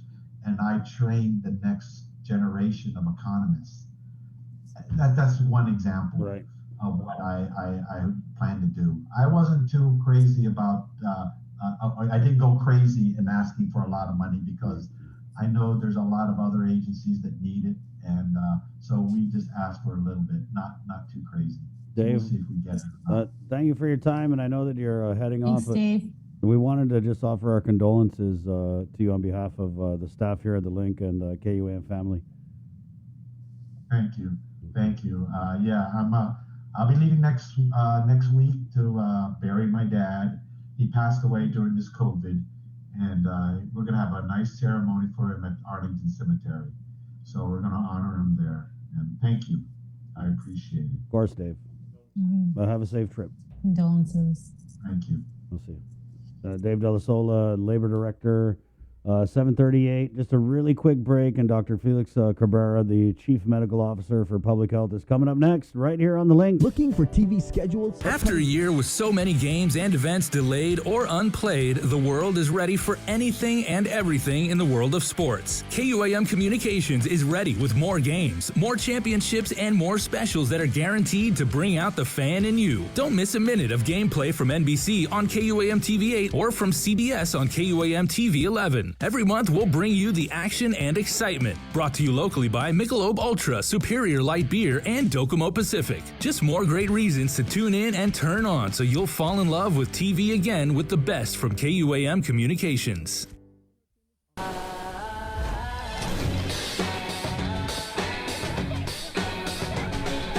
Make sure you're connected. The writing's on the wall. 'Cause if your mind's neglected, stumble you might fall. Connection is a human necessity, one we need today more than ever. And with the new First Hawaiian Bank mobile app, you can stay just as connected to your finances. And it all starts with yes. The relationship between Guam and Manila, Philippines is undeniable as we share similar cultural traditions, history, and heritage, with generations of Filipinos calling Guam home. KUAM presents a monthly look at the capital city featuring in-depth and engaging interviews on everything from medical tourism to new business and government leaders. Veteran newscaster Nestor Lecanto delivers Beyond Our Borders. This special program is brought to you by the Bank of Guam and KFC. GU Self-Storage, conveniently located near the Harmon McDonald's. We offer affordable rates, online payments, and auto bill pay for your convenience. Plus gate access daily from 6 a.m. to 9 p.m. Call us today at 648-7867 for more information. Get the job done the right way by getting the right stuff at East West Rental Center. With years of experience helping builders, we definitely got what you need. Call 646-1463 or visit us in Upper Tumon. Open Monday to Saturday from 7 a.m. to 5 p.m. and on Sundays from 8 a.m. to 5 p.m. Catch SportsLink on the KUAM News Morning Show, The Link, every Friday to hear about the latest in sports news, game schedules, athlete profiles, and more. SportsLink, brought to you each week by Cure Alkaline Water, airs every Friday across the multimedia platforms of KUAM. Tune into the broadcast on Breeze 93.9 FM, on KUAM TV 11, live streaming through the KUAM News Facebook page, or view highlights on YouTube, KUAM News Facebook, and Instagram. SportsLink is hosted by Dave Delgado through KUAM Sports, and he will make sure that everyone knows what is happening on the field fields, in the gyms, and everywhere in between.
Hey, good morning. One from the vault. Ana D. Garcia. So in law. 7:43. Let's get right to it in the KUAM News Zoom room. The Chief Medical Officer for the Department of Public Health and Social Services making the rounds here as we had news of variants of concern on our island, Doc. And we'll just go ahead and start there. So it was, good morning, by the way, Dr. Felix Cabrera in the KUAM News Zoom room. Yeah, good morning, Chris. Good morning, Bree. Nice to see you again. And I know. Jason, less than 24 hours and we're doing this again. And it just shows that what I said like 18 hours ago, all of a sudden is old news when it comes to the variant as we identified it. But as you alluded to, Chris, last night we were able to confirm that we do have more results back from CDC in terms of samples that we send. And again, we send these samples to have the genomic sequence of these samples that we know have COVID, and then we try and find out, are they a member of the groups that are variants of concern?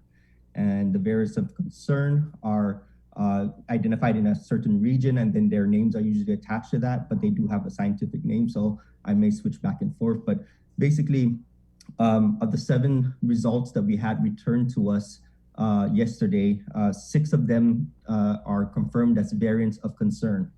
And to rehash what variants of concern, they are a list from the CDC. And so there's basically 5 of them. There's the one that was first identified in the United Kingdom, and then South Africa, Brazil, and then there's 2 slightly different versions of the California variants. And so those are variants of concern. Now, we already know that in previous reports that we've had the California variant both confirmed, identified in the quarantine facility as well as in the community, meaning that the person didn't have any evidence of travel history and end up being positive with the California variant. And then the second time we reported, there was 3 identified in the quarantine facility, so travel related. So no evidence of the UK spread in the community at that time. However, as of yesterday, the 6 variants of concern, 4 of them were from the United Kingdom, and 3 of them with known travel history. In other words, they were identified in the quarantine facility, and 1 of them was a community sample. So somebody who has no travel history at all did end up being positive with the UK variant. Also found was another one of the California variants was again identified in quarantine facility. And then also the South African variant was identified in one person in the quarantine facility, so not the community as well.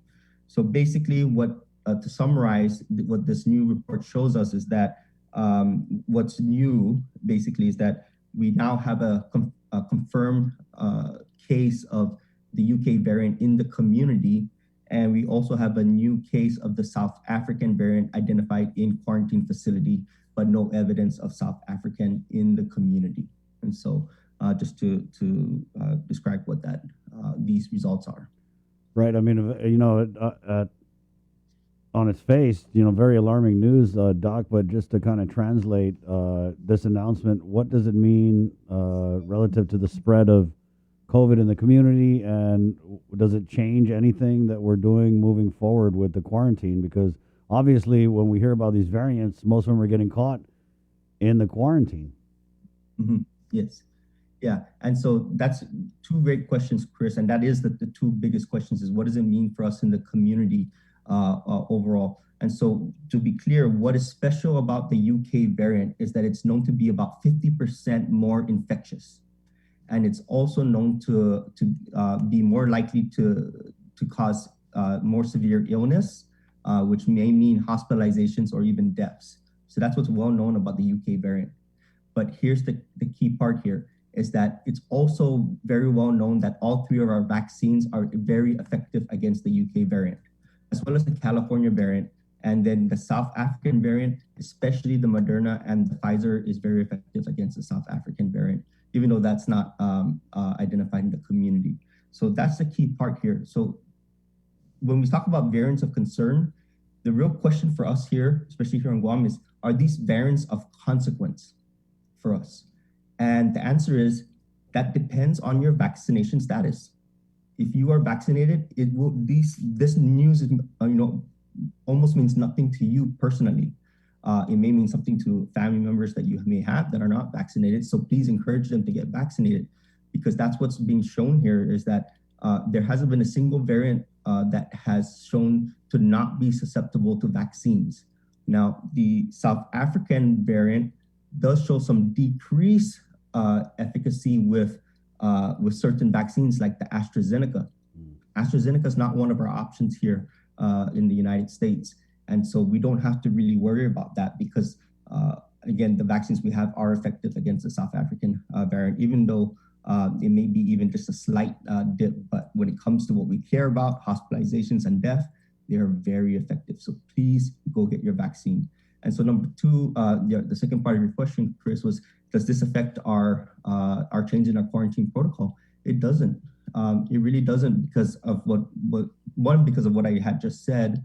And number two is because we have already achieved, greater than 50% of our adult population or our vulnerable population being vaccinated. So that's already a good step. So we can tolerate this risk is basically the bottom line.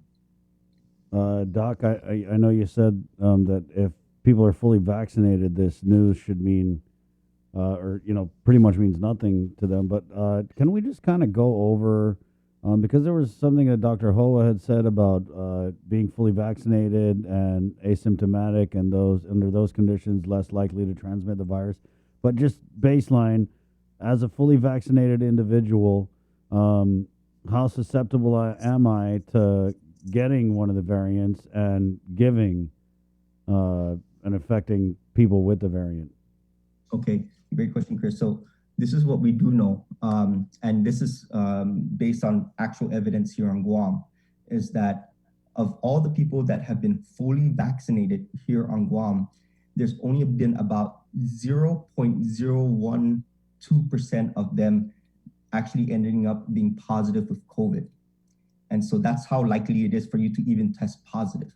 Now, as whether or not they were sick of them, having major sickness, none of them were ill in any concern, and there was no evidence of them even being part of a transmission, process. So that really should give us so much confidence in the vaccines, and this relates to what we also know throughout the world.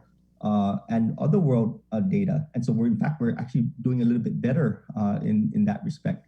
So We trust in the data that's told us, and especially when it's this convincing. And so if you're fully vaccinated, you should feel pretty confident about you not getting significantly ill. However, the risk of you still getting COVID and transferring it to somebody else, it's not zero, but it is extremely, extremely low.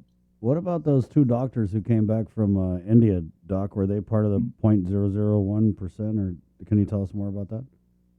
Yeah, so in this case here, what's very important to know is that in the case investigation that followed with these two Indian physicians, is that there have been no other cases identified from their contacts.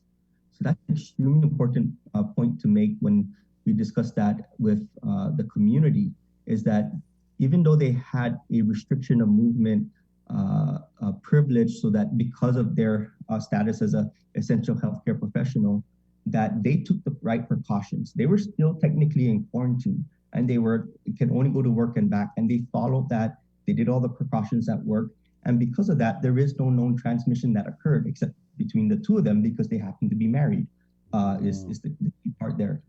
So because of that, we are confident in that's contained in so to speak. And what we do know is that people are, of course, India is getting a lot of attention, as they should, because of two things. One, they're basically the largest country on the planet, and number two, their vaccination rates are extremely low. And so because of that, their case burden is extremely high, hospitalizations and deaths.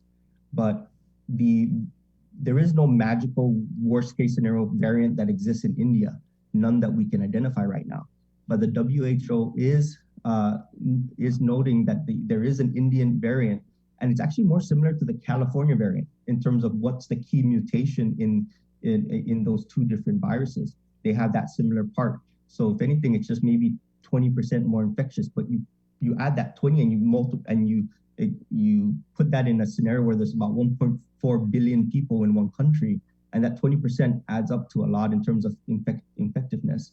So we haven't found that variant. We did send one of the two of the Indian physicians samples to the CDC.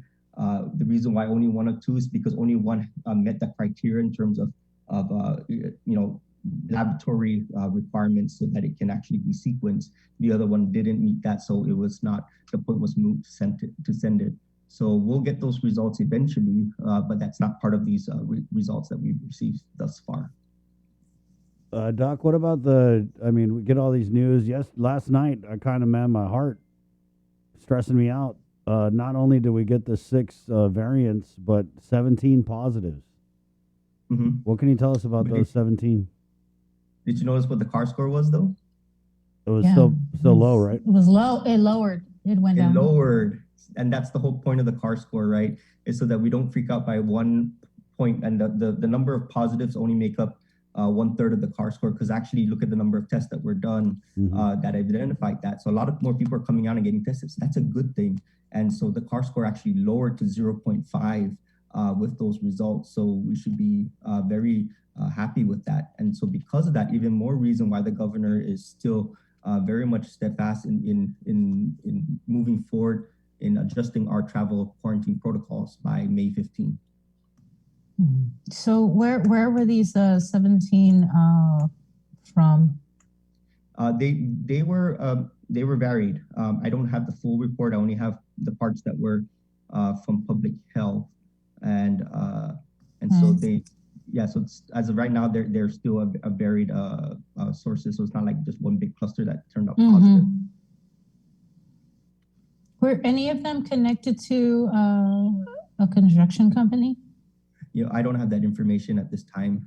We did have that discussion, I think, yesterday, and right now, I don't have any information that confirms that. Right. Doc, let me just ask, because that's all we can do is ask, but have there been any adverse reactions that you know of from people who have got, other than the body chills and have there been any serious adverse actions from anyone who's taken the vaccine? So as of this point in time, we don't have any confirmed, serious reactions that we can say definitively came from the vaccine. And so I think that's a very extremely important point to make. And that we have to also remember that throughout the world, over 1 billion people have gotten at least one vaccine dose. And when we think about the reports of potential, severe side effects, you're not seeing a flooding of that. And you should, if there's 1 billion people being vaccinated, right? You should, imagine that, you take only like 0.1%, and that's what, 100,000 potential people who could, have some sort of reaction, and you're not hearing that in the news. You're not seeing that. So that's an important point to make. And so we're very confident in that.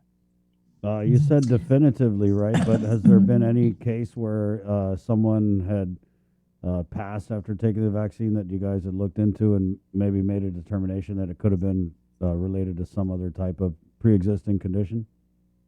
So there are ones that do have a temporal relationship, and so that's where we submit that to the VAERS, which is the Vaccine Adverse Event Reaction Reporting System.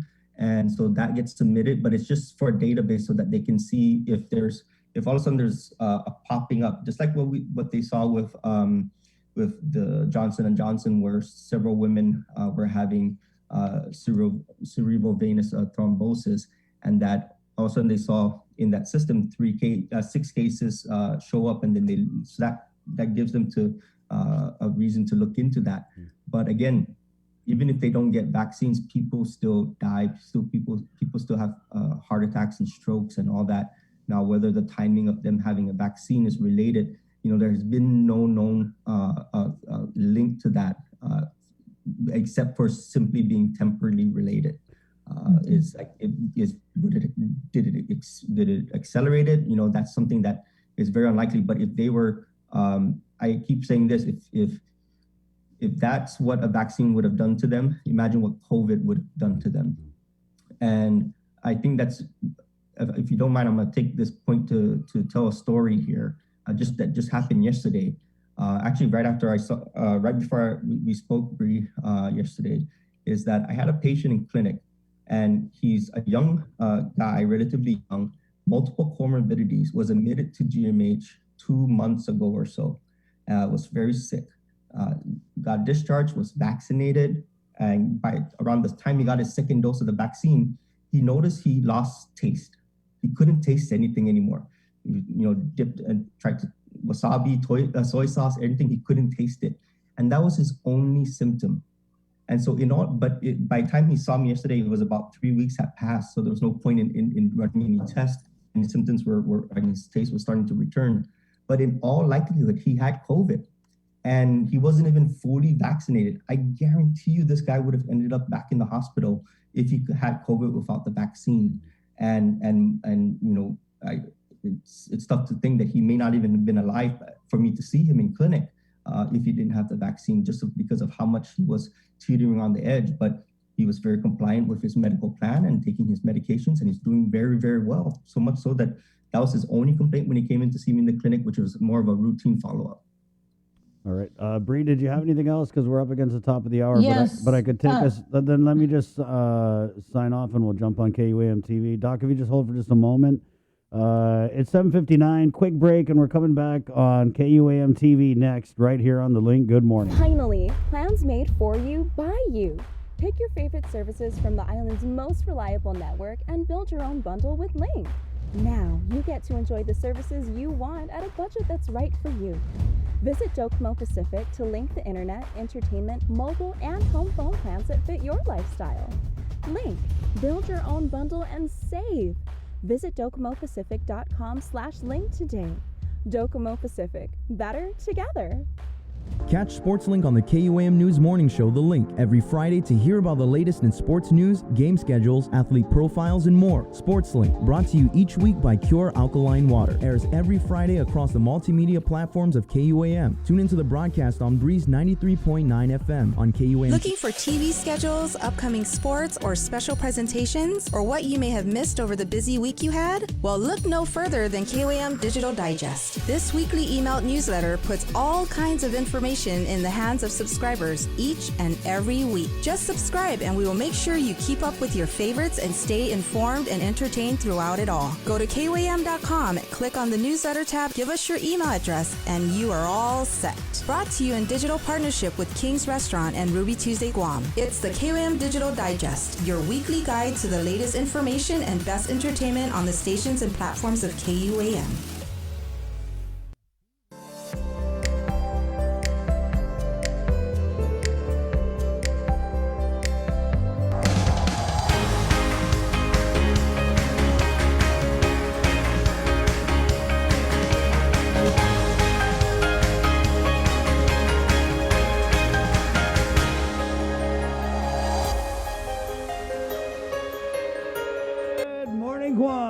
It's 8:01, Thursday, May 13th. My name is Chris. I'm Jason. Good morning, everybody. Good morning. Good morning, KUAM TV. It's Thursday again, May 13th, 2021. This episode of The Link is proudly brought to you by East West Rental, Calvo Enterprises, IT&E, and our friends at Jack in the Box, where you could get those breakfast tater tots. They also have the cheddar biscuit sandwiches, which are absolutely awesome. They got sausage, bacon, egg, and cheese. It's a win-win. Good morning, 8:01 coming up. What do we got here? Former Governor Carl Gutierrez, GVB. Where are we with reopening tourism? Education Superintendent John Fernandez, Maria Pangolino, the Guam Election Commission. Right now, though, let's continue our interview with Dr. Felix Cabrera, the Chief Medical Officer for DPHSS. He's joining the KUAM News Zoom room by Sabrina Salas-Mantanani, who is currently on home quarantine. And Sabrina, go ahead. Yeah, Doc, we got the news this morning. The CDC, they gave their approval, green lighted the Pfizer vaccine only, to be used in 12 to 15-year-olds. So when are we looking at officially rolling that out here in Guam? Yeah, so that's a very exciting news that we had this morning. We were thinking it might be as late as tomorrow morning for us, where we might get that word. So the fact that they've endorsed the what the FDA had already given the authorization for those 12 and older to receive the Pfizer vaccine. We just have to do our own part here, where we just formally acknowledge it. We'll do it in a discussion and meeting this morning, and then I think from there be moving forward and ensuring that the rest of the providers of the vaccine are aware of this, because some clinics may not necessarily be following the news, very closely and may not even be aware of this. And we want to make sure that they're aware. And so that when patients come in and 12, 13-year-old comes in with their parents or guardian, that they are prepared and they know that they are indeed allowed to give the vaccine, and that it's only the Pfizer if that's what they provide. And so basically it would only be in these situations, but there will be events coming up where we'll be pushing the vaccine out into areas where it may be easier to access for certain family members, certain families, I should say, and so that they can have access and so they can get their so parents and guardians can get their adolescents vaccinated. Right. My son, he goes to St. Anthony's, and I already got an email. It's a survey on whether he would be whether I would want him to take the vaccine, and then kind of like, would you want it? Would you go to a private clinic? Would you go if we had it at the school? So, wow, it was pretty quick, and just to hear the news just this morning. So yeah. I'm still my son's 11, so, but he won't be 12 till October, so he wouldn't be, eligible at the time right now. But so when are you looking at this? Probably this weekend, maybe, or? It could be as early as later today. Honestly, okay. And so. Because again, it cleared the two main hurdles, which is the FDA and the CDC part. So really, this is more of a formality for us on a local, from a local point, and we just want to make sure that we have our I's dotted and our T's crossed, so that this information is put out accordingly. It's the same as it was with the Johnson & Johnson pause, and when the pause was lifted, in us being able to make sure that all the providers were aware of that, and that the community was well aware that it was available again. And so that might be, again, either later today or tomorrow, but I can't see it going beyond tomorrow, honestly, at this point. Doc, what about May 15th? I just wanted to May ask 15th, Bree it's- about ahead. the side effects for adolescents. I know we did a national report in the 6 o'clock hour, and they said something like 91% of what are just. I'm pretty sure you know the stats stuff. So in terms of the what we know about the vaccine itself. So first of all, the age group 12 to 15. One is that it was essentially 100% effective in that age group, and the safety profile was extremely good, and overall that was way better than even the younger adults, the 16 to like say 29 or so. So even better. Now this group, the 12 to 15, because their immune system is quite robust, they tended to have more likelihood of having a fever, right after the vaccine, and that's okay. That's the body working. You get hot as well when you work out, and so that's the same thing that happens, especially with these young and healthy teenagers. And so we're going to expect that, and sometimes that may last for 1 to 2 days. If it goes beyond that, then it's probably worth looking and seeking medical care or medical opinions at that point. And so, but really, it shouldn't be beyond that. But the percentage is much higher in that group, and I think that's a very tiny price to pay. And if you can even consider that a price, most of them won't even notice their fever. Mm-hmm. What about any, I guess, anything that for those that are 12 to 15, like who wouldn't be able to take this vaccine? Like, is there like some sort of health condition that would, preclude them from taking it? So it still aligns with the rest of the recommendations for everyone else, where if you have a history of anaphylactic shock, especially to any the ingredients in the vaccine or to any vaccine, then this is probably not the vaccine for you to take. And again, that's a very tiny percentage of the community here.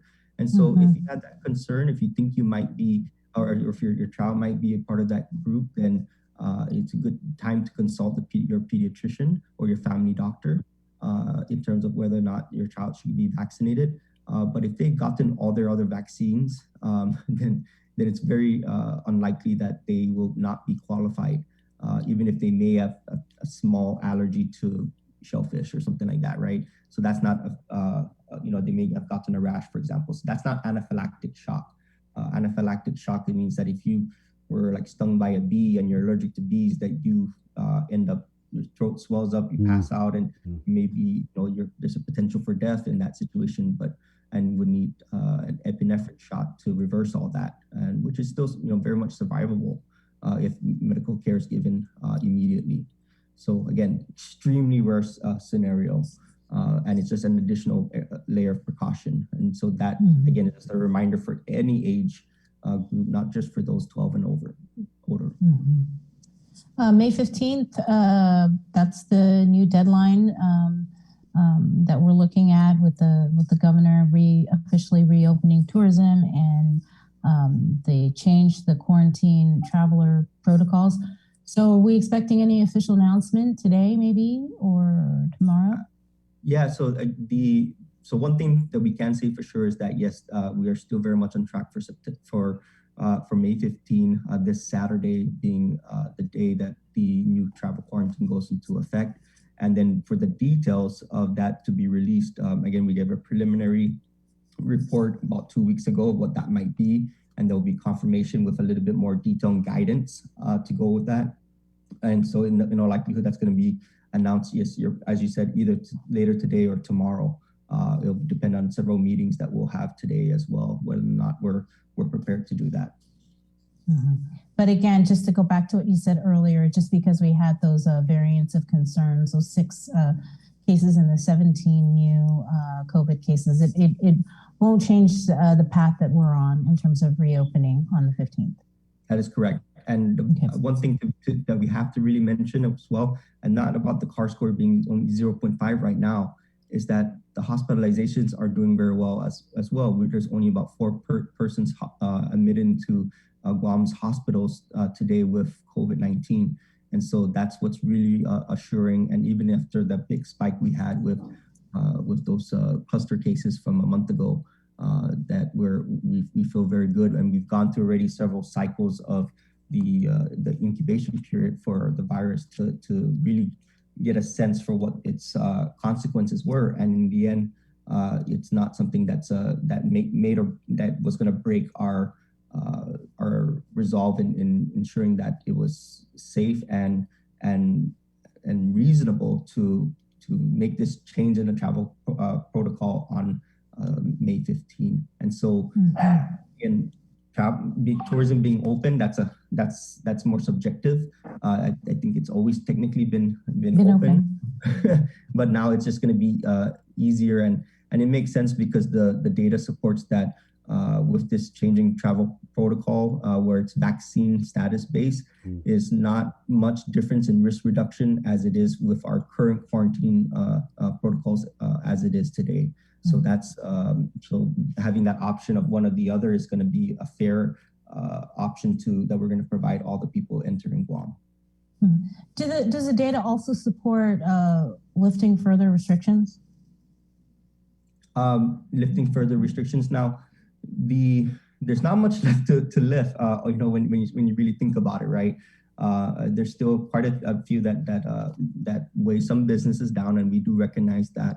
But when it comes to the things that we know is very effective, like mask wearing and doing things outdoors as much as possible, or mimicking being outdoors by opening windows or having very good ventilation systems, that's not going to change for a while.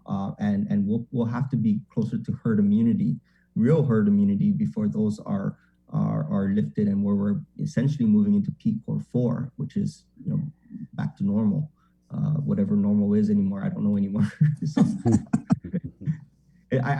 For me, walking out without a mask is going to feel extremely unnormal to me, and so at this point, and so and I think that's okay. It's going to be a while, I think, until I don't wear one in the public, even though we've reached a herd immunity, and that's just me, But what I recommend to the people will be fair, and so what we recommend to the people will be fair. So I want to make that clear. All right, Doc. All right. You good, Ree? Okay. Thanks, Doc. Appreciate it. Thanks. Okay, thanks, everyone. Be safe. Take care. There you go. Stay safe. 8:13. Let's go ahead and switch gears now and jump into the news on Thursday, May 13th, episode of The Link with the very latest from the KUAM News team. Sabrina Salas-Matanani, good morning. Half a day, everybody. In the nation's capital this morning, a congressional hearing was held on House Resolution 279, which condemns the Insular cases, which is described by Equally American founder and former Guam resident Neil Ware as a series of Supreme Court cases rooted in racial discrimination that established a doctrine of separate and unequal for residents of U.S. territories. The Insular cases have been used by courts to interpret the legal relationship between the federal government and territories.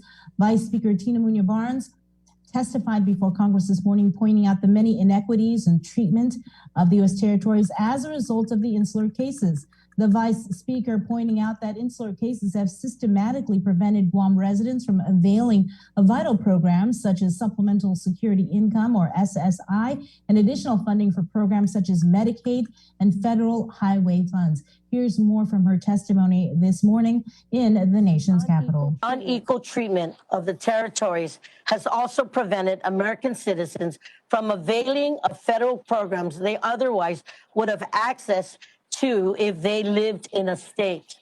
To challenge this unfair policy, Ms. Katrina Schaller of Guam filed a lawsuit in the District Court of Guam in December of 2018.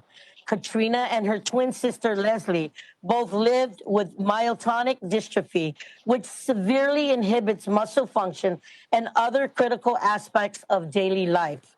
Leslie is able to live independently in Pennsylvania due to the aid she receives from SSI. Katrina, however, is ineligible for the same benefits by virtue of her geographic location. Attorney Rodney Jacob, who serves as Katrina's counsel, testified it is contrary to common sense, human decency, and sound public policy to deny public benefits to all other American citizens with disabilities living on Guam.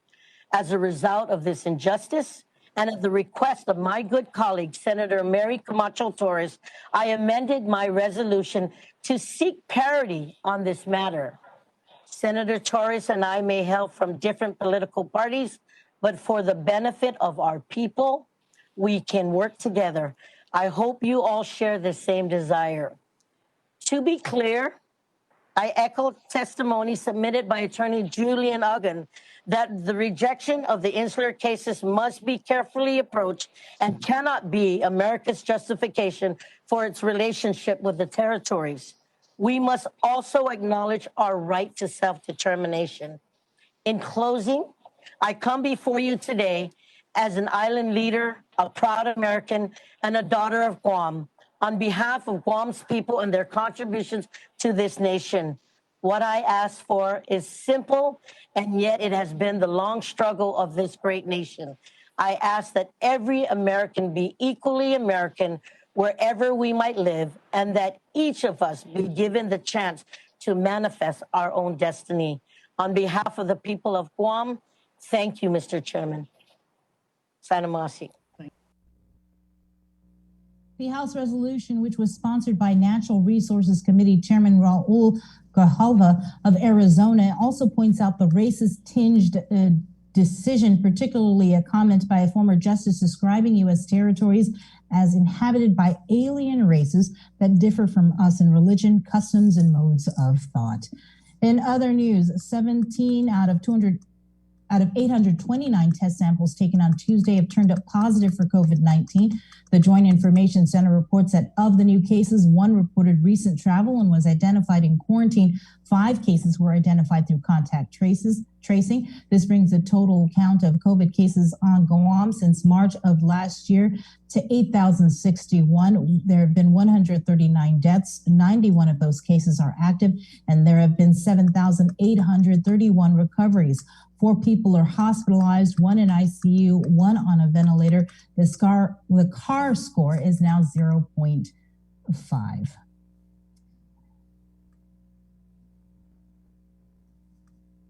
Just a second. Sorry, I'm just having problems with my computer. Also, GDOE confirms that 3 individuals tested positive for COVID-19. The first case was identified as a student from Carbolito Elementary School. The second case is a student attending Jose Rios Middle School, and a third student was from JQ San Miguel. GDOE and Public Health have identified and notified all close contacts. All 3 campuses have been cleaned and disinfected in preparation for face-to-face instruction. As far as vaccination numbers, a total of 71,460 island residents have been fully vaccinated. The Joint Information Center also reports that 6 additional cases of COVID variants of concern have been detected on Guam. The results were confirmed by the CDC following genome sequencing of 7 virus samples collected between March and April. Of the 6 variants of concern, 4 were identified as the UK variant, 1 identified as the California variant, and 1 was identified as the South African variant. And with more news now, here is Tyler Matinani.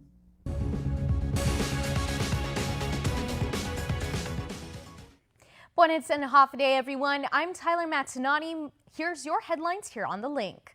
An announcement is expected to be made any day now on the governor's latest strategy to revive tourism. During a press conference 2 weeks ago, the plan was to allow fully vaccinated travelers to completely bypass quarantine, but they must have verification of vaccination. Public Health Chief Medical Officer Dr. Felix Cabrera. What I can share is that the governor's been very clear that she very much intends to have it take effect on May 15, which will be this Saturday. And so we're on track to doing that. The governor is expected to provide details on the final plan by the end of the week. Additionally, Public Health has just begun accepting requests for vaccination verifications. You can watch the entire interview with Dr. Cabrera on our Facebook page. He not only discusses the upcoming new quarantine protocols, but also the plans for lowering the eligibility for vaccinations to 12 to 15 years old. After former UFC fighter John Tuck allegedly raped a woman behind a chapel in Tumon, he allegedly told her, quote, "No one can know about this due to my work," unquote. It was day 2 of Tuck's trial, which included hours of testimony from the victim. Because I was scared and nervous and I was in shock. This is how the 22-year-old female described the emotion she felt after she was allegedly raped by former UFC fighter John Tuck last year. He picked me up and put me against the wall and started taking off my shorts. Tuck is on trial facing multiple counts of criminal sexual conduct charges for sexually assaulting the victim in the early morning hours of March 4, 2020 in Tumon. The victim testified that as she was exiting Jardy's restaurant, Tuck, who she did not know at the time, asked her to go smoke. He grabbed her hand and took her across the parking lot to behind the Weston Chapel and forcefully pushed her up against the wall of the chapel. The victim, who testified that she weighs 83 pounds and stands at 5'2", was unwillingly stuck in the position, being sexually assaulted by Tuck for roughly 15 minutes. And she testified that right after the alleged assault, he said this to her. He said, "No one can know about this. Do my part." Further, the victim testified that immediately after she re-entered the restaurant and told her friend of the alleged rape. Both the victim and her friend confronted Tuck and caught it on video. Why did you feel that you needed to provide this video? Because I didn't know if I was traumatized and I didn't know if I was going to come back. The reason why you wanted to press charges, was it because you thought maybe he might pay you? No. Did you get any money? No. That same day, the victim reported the assault to the Guam Police Department and also went to Healing Hearts Crisis Center, where she was assessed, and Dr. William Weir performed a rape kit.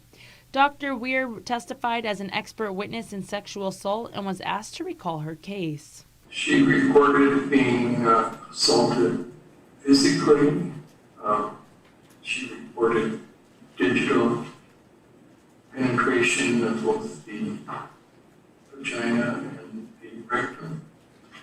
And she reported penile penetration of the vagina.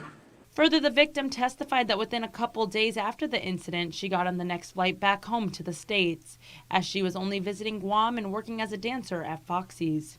She has since been diagnosed with PTSD and severe anxiety. When I came home from Guam, I immediately started seeing therapists. We should add that prior to today's witness testimonies, defense counsel Randy Cunliffe requested the court to terminate the video streaming, and Judge Maria Senzon granted the request. Media was only permitted to listen to audio of Tuck's rape trial. In addition, the Superior Court of Guam has barred media from the third floor of the courthouse, where the trial is occurring in the Supreme Court room. Trial resumes tomorrow afternoon. On Wednesday, a morning fire in the Harmon Industrial Park forced GPD to shut down a street, a vehicle registration office closed, and a pair of public schools to release students early. Here's more. At around 4:40 this morning, the 911 dispatch center received a call of a warehouse-type structure fire on Guerrero Street in Harmon. GFD spokesperson Cherika Chargaloff. Units arrived within about 5 minutes, and that was the first set of units, which was 2 engine companies, a rescue unit, a medic. Shortly thereafter, there was a request for an additional engine company, and then not too long after that, another rescue and another engine company. The warehouse, which is unoccupied, is a DeWitt Guam building. They have it under containment, and then they'll begin extinguishment. What's making it difficult is, of course, the contents of the building. Assisting GFD was a fire truck from Navy.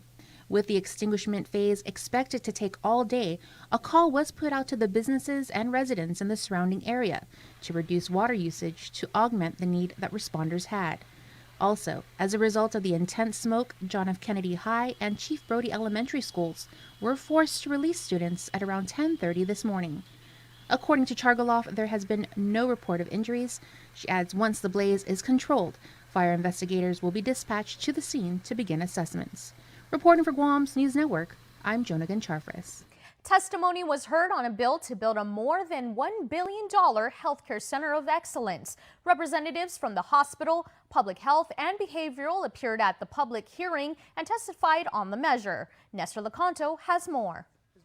The bill by Senator Joe San Agustin and Vice Speaker Tina Barnes would bring together the major public health care facilities in one state-of-the-art complex. GITA is one of the lead agencies that's been looking into the construction of a new hospital.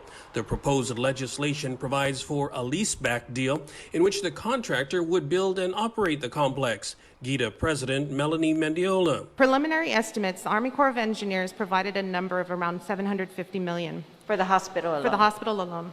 We've worked with Guam Behavioral and Public Health. There have been no formal numbers thrown out, besides estimates 100 to 125 for both, so 200 million. So that's a price tag of about $950. She says the estimated debt service under a leaseback deal would be around $66 million a year. The bill identifies $35 million in earned income tax reimbursement to help cover that, but they still need to come up with another $31 million a year from the general fund or other sources. Governor Leon Guerrero has said she wants to set aside up to $300 million for a new hospital. Bill author San Agustin suggested another option. If the governor was to move that money to take care of only public health and behavioral, and we only focus the money for GMH to build a brand new hospital, we're looking at $750. What would be the annual payment we'd be making? Would we still be within the $35 million a year? I think we'd be cutting it closer, but I think it can be done. The bill provides GITA with $1 million to pay for a study of the different financing options. For Guam's News Network, I'm Nestor Lecanto. That's the news for now. We'll see you all at 6 tonight on Primetime.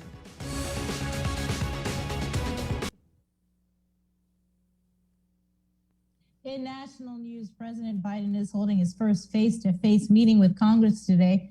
Here is Skylar Henry with more. President Biden talked with Democratic and Republican leaders of Congress to see if they can find common ground on his legislative agenda. How do you expect to do that, sir? How do you expect to? Easy, just snap my fingers, it'll happen.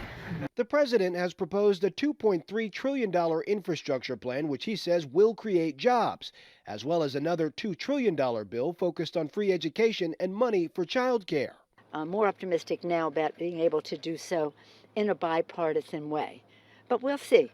We'll see. But it was positive. It took us a few steps forward. The president wants to pay for his plans with tax hikes on corporations and the rich. Republicans say new taxes are a red line they will not cross. Not to negotiate here, but you won't find any Republicans going to go raise taxes. I think that's the worst thing you can do in this economy when you watch inflation. Democrats say it's about the wealthiest in America paying their fair share. The fact that there are so many large corporations and very wealthy individuals who don't pay any taxes at all, we have to do a lot. Today's meeting isn't the only outreach from the White House. Tomorrow, the president will talk with key Republican senators leading the negotiations on infrastructure. We are coming with a good faith offer, and we're hoping to find common ground. Republican senators say their offer is closer to $600 billion and focuses entirely on traditional infrastructure, such as roads and bridges. We have no appetite at all for what the Democrats refer to as soft infrastructure, things like hundreds of billions of dollars for child care, for senior care. The president has also met privately with moderate Democratic senators, including Arizona's Kyrsten Sinema and Joe Manchin of West Virginia. Skylar Henry, CBS News, the White House. And here's your news in Chamorro now with Kin Conceptions, sponsored by First Hawaiian Bank. Buenos updates to get soon to be sa morgan ni KUAM News. Presenta ni Familian Mizo gi First Hawaiian Bank. Esta manananga anunsyo po di mas nuevo na plano ni gobyerno ni temano para baba do nuevo tourism. Gi press conference to semana na tempo tati plano niya gwi sa pro Mercedes ay jaman mabakuna esta ni mamabisista gwi gi islata sa para hafa makarantina lo pago debut fangay edzo preba naman mabakuna. The Chief Medical Officer gi Public Health si Dr. Felix Cabrera sangan naza ay pro ensima na senklari gobyerno na intensyon na sa pro baba din na tourism pago na saplo di akin si Gimazo jamat salalan niya zo pro masusedi duput si. Mananagay gobyerno para explica plano niya gyud tumunesti na semana. Gimas Public Health sa matutuhan ma-accepta rin requesta siya para inapreban binakuna. Sinaw nega interview niya si Cabrera gizo ni KUAM na pleg on Facebook. Dia diskuti hai reglamento ni mamaylan na kinarentina lo con todo plano ni para maribaye dar con alafikan na mabakuna para dosis ta 15 años. Di mas asunto, aji kimasongi Harbin Industrial Park, taftap gi egan sa ofersa si Nito Monsalan, ilugan ni para malahestra kareta, Dana na mahutum taftaf dos na eskolang publiko. Gikasi las 4:40 gisatang Magmetculis, marisibi no 911 dispatch center, purun warehouse na klaseng guma na kimasosang gi Guerrero Street gisa Harmon. Spokesman para Guam Fire Department si Charika Shargalaf, asangan naman mati unit di Fire Department 5 minutos después, jati giamam na tempo mamanagang masa nasisti ginin otusiya na Departamentong Guafi, i-warehouse at timasagagati, jaya ni DeWitt Guam na kompanya. Yung masisti Guam Fire Department sa untrak kimason ginin Navy Federal. Sa pudi paro mapuni Guafi sa tinaka tulad dia, mamasangani business dan residente giuritan adto na lugar no maribahay ni San Hanum, pero nadzula mapuni kimason. Sa pudi senteo kiasu ni Fetsa si John F. Kennedy High dan ni Chief Brody Elementary, da para manafanuting estudyante siya taftaf. Sigon si Shargalaf, tawag sinudan gin ni kimason.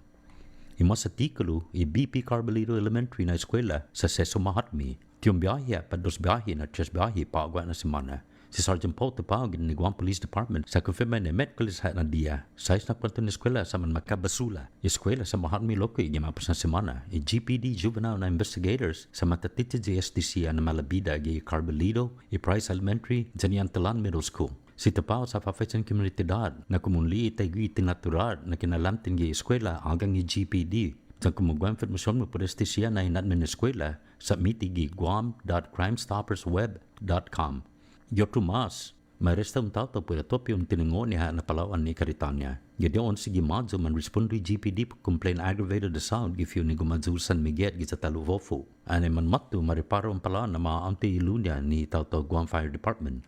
Ilangya pala na mahasagada na pro tinepin na jikulod apaka na Scion XB na kareta. Ni sinisugo na sa 84 Santier, 36 anos na edad. Iman may kwestiyon na testigo siya, masangan na mamumuka di biktima at niyaganya at subinanya para guatigi gumadzuus. Ani si Santier at Torpi Palawan ni Caritania. Magkon ni biktima para Guam Memorial na Hospital. Maresta si Santier put aggravated assault, use of a deadly weapon in the commission of a felony, child abuse, DWI, family violence, and criminal mischief. Mabuk si Santier plus makandalo. Yuto mo, tanzangin nisita clearance polisiya, report crash, lisensya para espesyal na sedimento siya, lisensyan paki, report criminal abstract, patsibisyon fingerprinting, efektibo pago na dia Guam Police Records and Identification Section sa para mababadi sila sotsugigan sa las 2 gitaloani, lunes hasta bernes. Según ni John release, David yung famatinas appointment sa daging primer biyahe na paruntuli sa dulas paki. Todi rin requesta sa kontray email gi records@gpd.guam.gov para agang i-475-8500-06. Tori para fanhalong guhin na opisina sa David naman na sa Besat, da siyempre umatsuli kalenturamo. Para Guam News Network, Guausikin Conception. Yasunto ifinut sa muro sa prenisenta sa ninafato ni Familiang Mizo gi First Hawaiian Bank.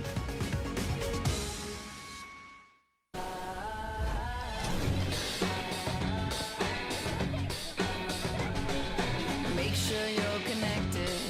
The writing's on the wall. 'Cause if your mind's neglected, stumble you might fall. Connection is a human necessity, one we need today more than ever. And with the new First Hawaiian Bank mobile app, you can stay just as connected to your finances. And it all starts with yes. All right. Thank you to our friends at First Hawaiian Bank for sponsoring our culture and our language there with the Chamorro News update. Appreciate it. 8:34 into the KUAM News Zoom room we go, where Education Superintendent John Fernandez is sitting by. Good morning, John. Day. Good morning, Chris, Sabrina, Jason, and Joseph. Good to see you guys again this week. Yeah. Good morning. There's definitely a couple of things. Well, there's always so many things going on with DOE, but I just kind of wanted to start with I believe we ran a story on the 3 break-ins that have occurred up at BP Carbalito back-to-back this week. They got broken into last week. We're also hearing Untalan as well, John, and this is nothing new, right? But it's something that maybe we didn't hear as much of during the pandemic. But I guess we'll just jump right to what a lot of people probably feel is a solution with the security cameras, and just I guess your reaction on these break-ins and what we can do to kind of mitigate this thing in the future. Yeah, we're working on it. I mean, it was, you're right that it's not necessarily a new issue that we've had to deal with over the years. But when you see things like this, I mean, you do reflect on how quiet things were during the shutdown, when everybody was kind of stuck at home and you didn't have these issues. So we're definitely working with the schools.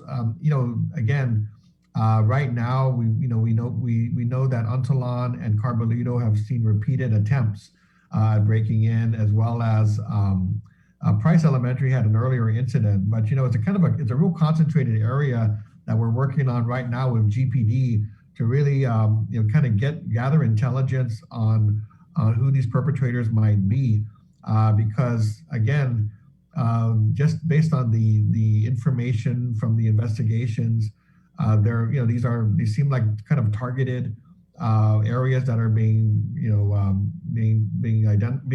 addressed, and some attempts are not successful. I mean, there may be some damage as people try to break in, but we're a little frustrated by it. We've noticed some breaks in the fence that have been repaired and cut and so forth. So right now, we're working hard with the police department to gather information, because it seems like a pretty narrow geographic area we're talking about, and we know and we hope that people in the community and the villages have may have seen something out of the ordinary around these schools, and we do hope and we do ask that the community participate in sharing that information with the schools and with the police. If they've seen anything over the past weeks, weekends, past couple of weeks, that maybe it caught their attention, but they didn't necessarily inform anybody, because we are on the watch for people who are looking at scoping out and attempting to break into these facilities. We do have a couple of initiatives underway to internally to try to address the situation. As you might guess, we've done so much to try to be transparent about throughout this pandemic about what we're doing and how things are going, and especially what we are investing in terms of bringing things to support our schools. And one of our concerns has been, as we talk more about what we're purchasing and putting at the schools to support our children, we also want to we're also concerned that we're creating targets for those who might have ill intent. So we don't necessarily want to share directly what those strategies might be to combat this. What we like to do is put those in place, work with our partners at the police and in the community, and hopefully identify who these perpetrators are, so that we can address them appropriately and end this end these series of incidents at these schools. Right. So as you shore up security and surveillance at the schools, can you at least speak to what kind of damage was done at these schools? Because like 6 classrooms, I think I saw, were broken into. I think it was at Carbolito. I mean, are they actually going in there and stealing things, or are they just going in there and just breaking stuff and damaging? Yeah, right now it's almost as if they're kind of exploring, the school areas. And initially we were lucky to have the security alarms in areas that needed that extra protection, and that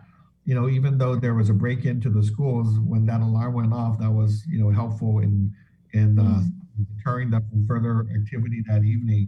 So we want to build around and enhance those types of measures, and as well as eyes on campus. So we're trying to address that. We don't. I mean, again, with regard to we're still collecting a lot of information on what may have been and addressed. But in some incidents we have food missing. At Antolon, we had the robotics kits that were taken. They actually came back to that very same room, in a later visit, and they couldn't get in, but they damaged the windows. So part of me suspects that it might be young adults or teenagers kind of getting on campus and just up to no good.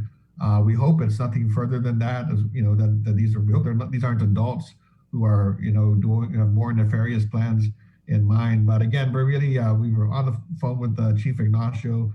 Our team was trying to figure out how we could increase presence around those schools, both with GPD and with our village partners. So again, we're knocking on wood that these are only a couple of schools, and the repeated break-ins kind of indicate that we might be able to identify these perpetrators if we just work together and share information that hopefully from our community members as well as to what they might have seen in terms of people on campus, around campus, checking the fences and so forth. So we really ask for the village to keep eyes on the school, especially in the evenings, on the weekends, and share that information. I think if we're talking to each other, we can easily identify who those individuals might be who shouldn't be, at Carbolito or at Anton when they're not, outside of school hours. John, also wanted to ask about this. The results that came out yesterday with GDOE confirming the 3 individuals testing positive for COVID-19. The first case identified as a student from Carbolito. Second, a student attending Rios Middle School. The third, a student at JQ San Miguel. It says GDOE Public Health have identified and notified all close contacts. Areas of all 3 campuses have been cleaned, disinfected in preparation for face-to-face instruction. Can you just kind of walk us from the genesis of these 3 positives to where we are now? Well, I think the issue with a positive at schools is that as you see the numbers, fluctuate in the community, you can anticipate that you might see that mirrored in our schools. And, we're lucky that we've only seen a few incidents here and there, and these incidences might affect one child or one household, but, we haven't seen any evidence of spread within the school campus. We typically see associated with a household, with a household case that might be affecting the family. And once we identify the children, we're able to quickly mitigate, go through the contact tracing, identify parents, teachers, and address, take the measures we need to prevent any spread of COVID-19. What's assisted us in these cases has been the fact that we still are on an alternating schedule with students coming into school. So I think that's assisting us right now, and it's allowing us to really reinforce the mitigation measures. But it's something that we're going to have to really focus on when kids come back to school for more than one day, a week. So if we're going 5 days a week, that's when we're going to really have to buckle down and pay attention to the numbers and our mitigation measures. But so far, you can definitely anticipate, and what we've seen is that these cases that you're seeing in school are typically associated with cases that are happening in the family and at the household. And the fact that they're a student and our nurses are being notified doesn't mean that it's happening at the school. It just means that we have to prevent any spread. I've been really happy and feel very confident in the measures that are being taken at the schools, not just because we put the plan together and tried to reinforce it, but I've been out there at the schools and I've just been very pleased to see how the kids are behaving at the school site. We have this vision that kids are just going to be running around, not listening to the teachers, face masks off. But if you reflect on it, you'll see that kids really follow the rules. The most of them are going to be following the rules. You've got adults there reinforcing the rules, and from your pre-kindergartners up to your high schoolers and your middle schoolers, everybody is kind of doing the hand washing thing. They know the routine: the hand washing, the walking, the distancing, the face masking. And it just gives me extra confidence that at the school level, the safety practices are being reinforced, or that the kids are being educated and reminded, and we're not having trouble, at least at this stage, with being able to manage that. Now, obviously, next year we're preparing to figure out what happens when there are more kids on campus. How do we provide more supervision? But when it comes to looking at our mitigation measures, when we do have a case, what public health does when they come in and try to identify contacts, it really is a very narrow circle because of the way we're operating in school. So I think that's really good news, and I'm glad to have seen that. And I tell them, I said, it's not the kids I'm worried about anymore. I mean, the kids are just following directions really well. It might be sad to say this, but they've adjusted to this kind of new normal probably much easier than many of us adults have, right? Especially outside in the community. So, so again, we see these cases. These are isolated cases. When we do see more than one case at a school, obviously our attention focuses on whether whether these are related and how they're related. And we have seen cases where their siblings have been affected, or members of a class have been, identified, and then we go in to try to figure out if there's any evidence of spread. And so far, there hasn't been any evidence of spread because once we get into the information and the background and the timing, we know that these are isolated cases, and I think the schools are doing a great job of responding, once they get the information. Is GDOE in discussions with public health? Are there plans for GDOE to hold vaccination clinics for 12 to 15-year-olds? We definitely are in discussion with public health. We know the CDC just approved. We just exchanged messages with the Lieutenant Governor. We're going to be preparing to start once they authorize the testing here on Guam. The vaccinations here on Guam. And so we're going to work out the details and the logistics behind that. We're going to try to, if we follow the high school vaccination approach, we're going to try to do school-based clinics as much as possible for the kids. But it's really, I think the challenge is we really have to work with parents, and we have to work to get the message out in the community to make sure that everyone is educated about the vaccines, about their availability. And, for those who want to take advantage, we want to make it as easy as possible for them to access those vaccines, because we're heading into the summer now. It's close to the end of the school year. And so what we worry about is over the summer, we lose some of that contact, right? So we're trying to figure out how we can increase the contact with students normally over the summer, how we get the message out, and how we, facilitate the vaccinations. And, one of the challenges, with the high schoolers, I think we have a lot of high schoolers, once they heard about it, they're like, okay, I want to go and tell my parents, I want to go get the vaccine. And we've seen a lot of that. With the middle schoolers, you're dealing with the 12-year-olds and then the 15-year-olds, and the 12-year-olds are still the kids who are like, man, I don't like shots. I don't want to get a shot. We're going to have to message different. My 17-year-old got the vaccine yesterday, and he was like, I don't like getting shots. So it's not just the 12s. Right, but you can, the kid, that age group, some of them are going to be aware of the vaccine and COVID, and some of them are going to look at it as another needle. And boy, I don't like needles. So we're going to have to do our work to message to this, to these different age groups, and try to. Again, we're not mandating it, and we understand some of the concerns that people have and their comfort level, but we do want to continue to educate and share information about the vaccines, and we do want to make it available, and try to overcome the obstacles to getting those vaccines. So for instance, we're tracking our employees. We're trying to get to that 70-80% range, and we're getting close. And I've spoke to a teacher yesterday, and she said, she was one of the few that's, I haven't been vaccinated yet. And we said, well, what's the challenge? Are you concerned? And she said, no, I just haven't had time yet. So, some of them might just see it as a time management. Some do have real concerns. And, again, part of it is just continue to educate our employees, and then also the students who want to take advantage of the opportunity. Right. And also it has to be accessible to parents, working parents. Right. That's the other thing, is that because the parents need to be with the students if they're minors. Parents need to be there to sign off consent for the vaccination. So looking at, we discussed that about adjusting the hours, about looking at weekends, and looking at village-based, approaches to make it easier for those who might have transportation issues and so forth. So yeah, we're in that stage of just active discussion, preparing for the announcement for the middle schoolers. Mm-hmm.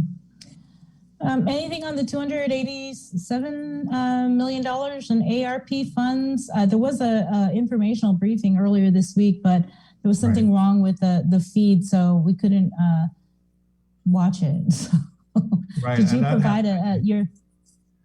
I know that was hopefully very unintentional, but we have the information that basically what we said to the legislature is that we are anticipating finalizing our proposal around May 21st. And we spent a lot of time with the school stakeholders, with the private schools, with the charter schools, with our schools, trying to put together a list of items of requests needed to ensure that we can sustain a safe environment for our kids to come back to school as we hopefully emerge from this COVID-19 pandemic. So, as I said before, a lot of our focus of the first round of funding, ESF1, was a lot about health and safety and immediate supplies and the shift to distance learning. So we started that with the PPEs and the investment in technology for more laptops, et cetera. Round two was looking at reopening. So what do we need to do to start facilitating the reopening of schools? And round 3 is now going to be how do we sustain those safe school environments? So what I can say at this point is that, first of all, 20% of these funds have to be dedicated to learning recovery. So it is going to, these are things that are going to be in the classroom and out with our community partners to invest in our trying to catch kids up from the impacts of the pandemic. And then the remainder, a lot of it will be invested in capital improvement projects to shore up our facilities. So I was asked, if I could identify some of those projects, and I didn't want to do that at the hearing because we haven't finalized it. And you know what happens when you start announcing these projects? If anything changes, you're still held to that. So we said, look, May 21st is our anticipated date for putting pencils down and finalizing a proposal that we can then send to you as DOE, share with the board, share with the legislature and the general public. But I would anticipate you'll see a significant amount targeting our facilities on Guam, as well as targeting the learning recovery efforts that'll be needed as part of our recovery from the pandemic. All right, John. All right. Well, thanks, John, for the updates. No, thank you. And I know you were, early on. I mean, yesterday I was down south, so I just wanted to let you know that. I know you mentioned early on during the break, the empanada. So if you want to ever tour the schools down south, they also help you with that empanada tour. So I tried different variations yesterday, and I'm just kudos to the South for the hospitality, our southern schools. And then I heard I know that Joe Sir is really pushing that crispy patas therapy for COVID-19. So when that gets approved by CDC, please let me know. Yeah. Hey, if you can survive crispy patas, you can survive anything. Thank you, John. Thanks. Thanks, John. There you go. Hey, yep. I gotta say, Southern empanadas tops, no cap. We got a shout out from the soup. Yeah, we did. Joe Sir did. And what he's kind of referencing is we showed him during the break, guys. We kind of, just been dabbling a little bit because, obviously, look at me. I love the Chamorro empanada. Sorry, Bree, again. Oh, and there just happened to be a couple lumpia just for good measure. Just a couple Turon thrown in. Yep. This for my Kababayans right there, the Kababayan cam. And these are the Filipino empanadas with the ground beef in it, right? There you go. Very low fat. 8:52. Let's keep it in the KUAM News Zoom room. Jay, you want to jump in on this one too? Where we have the president of the Guam Visitors Bureau, former Governor Carl Gutierrez, who's also the permitting czar. So definitely focus going to be on reopening tourism. As I was able to ask the governor just a couple days ago in that post-meeting press conference about plans to reopen, and she said, "Yeah, we're holding fast to those." Well, guess what? May 15th. That's the day after tomorrow. So let's get. He may be on the phone at the moment. Okay.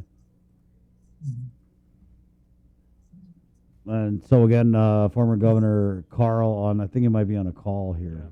Looks like it. Okay. Right. So if it's May 15th, we should There you go. anticipate perhaps a press conference, right? Yeah, Gov, have you heard if there's a press conference about the reopening of tourism? No, I have not. But it's getting close. So maybe tomorrow. Hopefully today, so we can prepare. Right. We've been here before, though, Gov. I mean, I remember last year there was we were going to reopen tourism on July 1st. That didn't work out so well. And then there was another date that we had set and then moved. So, but this time, I mean, it really does seem like it's a go. Yeah. Well, not to panic, and I believe that everyone, even in the industry, are not really, although maybe a little disappointed. They're not, they know that the people that we want, that we expect to come in from our source countries, are not ready to send their people out, and so not that they're restricting them necessarily that they can't travel. It's what happens when they come back, and they're not ready to do that yet. So it behooves us here in Guam to make sure that we have the community behind us by not jumping out in front when things are not the way we want it. I mean, there's the new variants that are coming in, and it's just that it's better to be safe, and I think the governor's doing that right now, because there's really we're preparing not only for the arrivals and the opening up of our source countries, but we are trying to do with some other program that will take the place of the influx that we expect from our source countries, and that's the Airbnb. I remember about 3 months ago when I mentioned this in your show, and you kind of chuckled. Yeah. But it's taken hold. It has taken hold. Airbnb, Manila Bulletin front page yesterday, and I think Manila Times is doing something. I missed a call from them last night, but there is a movement on it, and in the polls today, you can see that the expats in the Philippines, particularly over 350, including the American Chambers of Commerce, and the dual citizens, they are there, and they know that Guam's 3.5 hours away, and they want to come here and vaccinate and vacation, and that's what this gentleman Daniel Marshall is doing right now, and the other gentleman from Thailand, and Thailand right now is seeking the United States, continental United States, or even Hawaii, to send the multinational corporations executives and employees there to vaccinate. So we're trying to, obviate the need for them to go there and come to Guam instead. So we're opening up a good marketing strategy right now, and I hope that that will take the place for the initial lacks of our real tourists coming in. And I might add that once the approval for private clinics to receive and buy the vaccines themselves for commercial use, then we would start opening up Airbnb for non-U.S. citizens, for tourists. And hopefully, again, there's a lot of people right now, even in the Olympics, entourage from families and athletes that might they're trying to come to Guam because they'll be in the same time zone, for example, 2 or 3 weeks before the Olympics, and acclimate themselves to this time zone. So, and also they could also come and stay here for a while. So we're trying to do something without rushing into bringing in tourists that are not ready to come anyway. Gov, so can you kind of walk us through the typical Airbnb visit? Let's say I'm one of these old white dudes married to a Filipina in the Philippines, and I say, oh, Guam, I could go there and get the vaccine. I buy the ticket. I come in. What happens from start to finish? Well, if they come here on their own and not through our own program, as they have come in here, they will be quarantined. They will be quarantined at the quarantine center. They're not asked to pay for that because we cannot. They're visitors here, and they stay like I believe it's 6 days. You test out. On the 7th day, if you're negative, you can get your vaccination. The first shot if you take Moderna or Pfizer, and 1 shot with Johnson & Johnson, and then you can wait it out for another 3 days. I believe it's 10 days that the governor has put together, or 14 days. I'm not sure whether she's implemented the 10 days, and then you can come out and get your own hotel room or get your condo or friends, stay with them and stay until you're able to be allowed back into the country you came from. That was what I was going to ask, because it's one thing to get a flight out of and we'll just use the Philippines as the example. It's one thing to get a flight out of the Philippines, but getting one back in, sometimes that requires a visa, or? Well, it didn't used to before pandemic time. You just went there visa free, but now they have required, because they don't have enough personnel at the airport to be able to process, these non-visa visitors from the United States. So you won't be able to get a visa from the Philippine consul here. I tried, and they're not ready to issue it, except for extreme emergencies and medical care.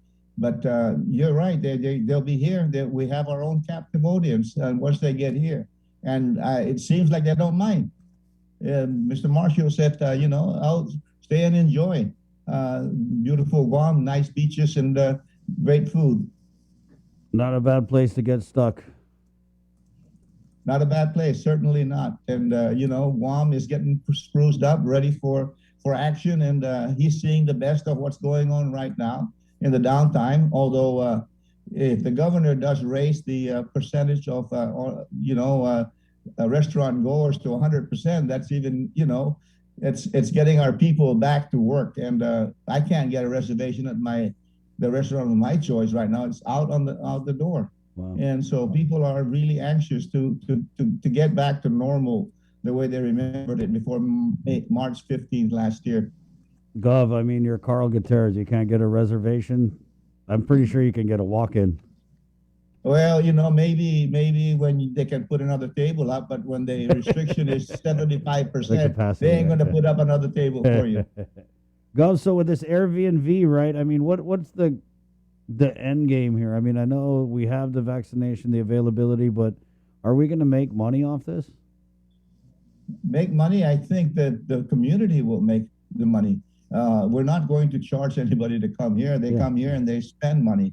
And like I said, however they manage to live here during the time that they're here, they will be spending some money here just to be able to live, to rent a room, whether it's a hotel or a condo, or like I said, they'll be out in the community. They'll rent a car, or buy food and stuff like that. But once we start getting that movement here, I think it's going to raise without having to spend much for a worldwide advertisement. That in itself, Guam actually is the forerunner in this kind of program, and it's, like I said, making international news right now. And hopefully that we can patent this thing, much like the Airbnb, and it's going to be Guam Airbnb. And we're working on a logo right now, and we're not going to let this thing taken away from us. We were talking about that this morning, Gov. Who coined the phrase Airbnb? I did, and I mentioned that to you, and like I said, almost 4 months ago, right, I even brought it up to the board, and some chuckled at the board too, some directors. But I remember you chuckled. Love it. Yeah, I don't know if you remember, but did you remember chuckling? Yeah, it's right up there with Still the One. Yeah, well, branding, that's what it is. I chuckled because it was good. It was a good idea. It's good. It is. Yeah. Okay, but that was it. That was at the time, just when I brought it up at the board, and even our staff here kind of chuckled themselves. And then they didn't until lately, and I brought it up again, and it stuck. So we don't stop. But by the way, Sabrina, I was watching because I haven't seen you without a mask for a long time. And I kept looking and looking. I thought it was like your daughter sitting in there, like a teenage daughter. Hey, settle down. Easy now. Family show. True. I don't know. That's why you're still the one. That's why you don't need reservations. You're the one in Sunshine. That's the branding. And we want to do that branding for GVB. We have to, and America in Asia, Japan says that the most trusted destination in America is Guam for the travelers. And that's what they're going out there in our marketing group in Japan right now, because that really is a fact in a survey. Guam's the most trusted American destination. Gov, what about, with all this stuff going on, do you still have time to be the permitting czar? Yes, as a matter of fact, we had a good meeting yesterday with the Lieutenant Governor in his office, and he is fully engaged. We brought in some from the industry, and my right-hand staff, Patrick Sherman, here on the permitting process and licensing, and the Lieutenant Governor Josh is fully engaged. We're not going to let this one slide. This is a results-oriented group. We're moving forward. I think we're coming up with a plan that is not really as onerous as what we thought we might have to go through. It's a plan that can be implemented by the governor and the lieutenant governor, and we can shake up some of these, stumbling blocks that are in the works here for the last 2 decades. And the thing about it is that the many laws that have been put in place for 50 years from the initial licensing and permitting legislation, people react to different problems in the past. I don't know if you remember when when we had that Asia bubble and developers were coming in, senators started passing stringent hoops to jump through, and it piled one on top of the other until they became incongruent. Okay, that's running out of time, huh? No. Go, you're good. No. Go ahead, go. Yeah, the laws became incongruent. People in the various departments read the law differently from one another. There was really, when we invited investors here, I know 2 years ago, I invited investors here, they came here, and when they came back, you had to give them a chainsaw or a bush cutter to be able to bushwhack their way through the whole process because it's cumbersome. And right now, Vince Arreola, it's not a problem with Vince Arreola. He is taking charge, and Joe Borja is taking charge because that's where the two departments are that really take a hold of this. They've never been the problem. It's the other departments out there and what is required of them. The other problem, too, is that Department of Parks and Recreation and the SHPO, that area where legislation is not, in one kind of reading for everybody. Somebody reads it differently, and when we start with the Organic Act, Sabrina, that you cannot be denied the use of your property. That's the Bill of Rights in the Organic Act. We start from there, and then your laws have to comply to that. A lot of these laws, actually, maybe not the law, but the interpretation of the laws that are in place are contrary to the Organic Act. So we start from there. And once you do that, I think that the governor and the lieutenant governor is going to put out an edict to his department and their department to say this is the way the law should be read, much like the Federal Registry, as the lieutenant governor says. This is it, guys. You read it this way. You can only read it one way. You can't read it differently at Parks and Recreation or at Agriculture, or EPA. You've got to be able to say this is it. And whatever you're reading here is against the Organic Act. So go back to what the original was. Gov, the legislature, they put out their spending plan, $38 million to GVB. That includes what you've been talking about with the Matapeg Beach enhancement project. You good with the 38 million? Well, actually, I did ask for 38. 20 is the outside from the governor. She said yes. The 18 million that we came up with later, I was surprised the legislature put that in, frankly, because the governor had already set aside only 20 million for GVB. And if need be, we will use that to do the Matapang. But also they have wired us in for 14 million for our budget in 2022 because we don't have the TAF coming in. So she's accommodating GVB the way for us to be able to operate. So, surprised that the senators, I guess they heard publicly and they thought that we should get 38 million. But if not, if we could, great. If not, we're fine with the 20 million plus the 14 million for the budget. All right. Anything else from GVB? No, but I think that we ask everybody to please just don't be disappointed whatever comes out because we're not ready to receive the tourists. We're working very hard on the Airbnb, and that if it really takes hold, I believe that Dr. Mike Cruz and Public Health have given us an idea of what the protocol will be. And I think that once they said, okay, here it is, have 1,500 vaccines, do what you can with it and see how you can mobilize the people from Asia to come here that are United States citizens. All right. Well, thanks again. Always a pleasure to have you on. Thank you. Doug. Thank you, Vic. Okay. Stay safe. Thanks, Don't put a mask on anymore. This guy. All right. Yeah. Take care. Bree's like, stop it some more. Now that's your line. Okay. Hey, it's 9:09. We're going to take a quick break because Bree's blushing. We'll be back. You can even see that on the virtual background. Right. With more of the link next. Good morning. GU Self-Storage, conveniently located near the Harmon McDonald's. We offer affordable rates, online payments, and auto bill pay for your convenience. Plus gate access daily from 6 a.m. to 9 p.m. Call us today at 648-7867 for more information.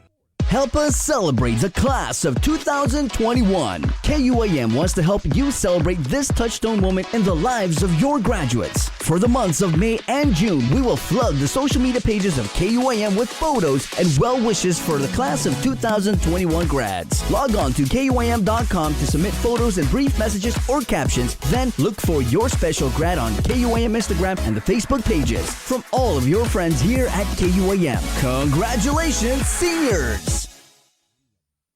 Uno Go, delivering meals from your favorite restaurants and more, including delivering sodas and adult beverages from the Bottle Shack. Visit uno-go.com or download the app today. Also follow them on Instagram and Facebook. KUAM's multi-platform morning show, The Link, just got a little more delicious with Feed Me Fridays. Chris, Sabrina, Jason, and the rest of the morning crew will take some time each Friday to talk food, taste food, and bring you all the latest and greatest in food from King's Restaurants and Ruby Tuesday Guam, old faves, new hits, and everything on the menu in between. It's Feed Me Fridays on The Link.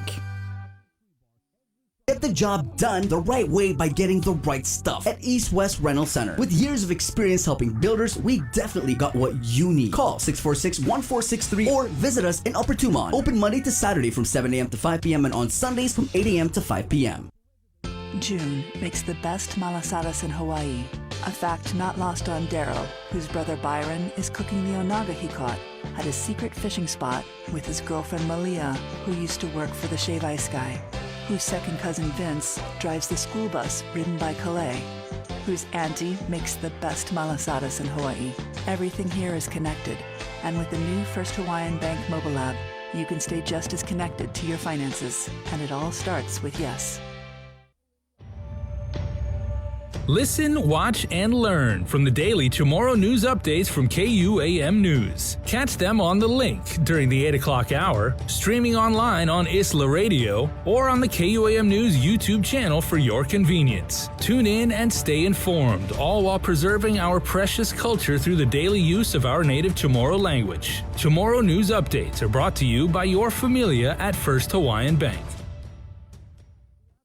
KUAM Communications and Denny's Guam presents Mamapreneurs, a special multi-platform series throughout the month of May showcasing mothers who are also local entrepreneurs in our community. In commemoration of Mother's Day, during weekdays in May, we'll feature daily profiles of these multitasking mamas and their businesses. Additionally, on KUAM News Primetime every Monday in May, we'll showcase a different enterprising mamapreneur. Check out our online directory of all these businesses as well on KUAM.com. And if you know a mamapreneur we should feature, send us a message on social media or email executiveproducer@KUAM.com. Mamapreneurs is brought to you by Denny's. Guam's Diner is always open. Catch SportsLink on the KUAM News Morning Show, The Link, every Friday to hear about the latest in sports news, game schedules, athlete profiles, and more. SportsLink, brought to you each week by Cure Alkaline Water, airs every Friday across the multimedia platforms of KUAM. Tune into the broadcast on Breeze 93.9 FM, on KUAM TV 11, live streaming through the KUAM News Facebook page, or view highlights on YouTube, KUAM News Facebook, and Instagram. SportsLink is hosted by Dave Delgado through KUAM Sports, and he will make sure that everyone knows what is happening on the field, in the gyms, and everywhere in between. Dancing all night under the moon, so come on, baby dear, I wanna know that you'll be near me forever. I wanna hold you so tight, so come on, baby dear, I wanna know that you'll be near me forever. I wanna hold you so tight while singing la la la la la la la la la la la, yeah. Singing la la la la la la la la la la la, yeah. And now we're walking on the beach and I'm holding your hand. I remember that you're the only girl that ever gave me a chance. And now we're looking at the stars while I'm holding you close under the moon, under the moon. Come on, baby dear, I wanna know that you'll be near me forever. I wanna hold you so tight. Come on, baby dear, I wanna know that you'll be near me forever. I wanna hold you so tight, singing la la la la la la la la la la la, oh yeah. We're singing la la la la la la la la la la la, oh yeah.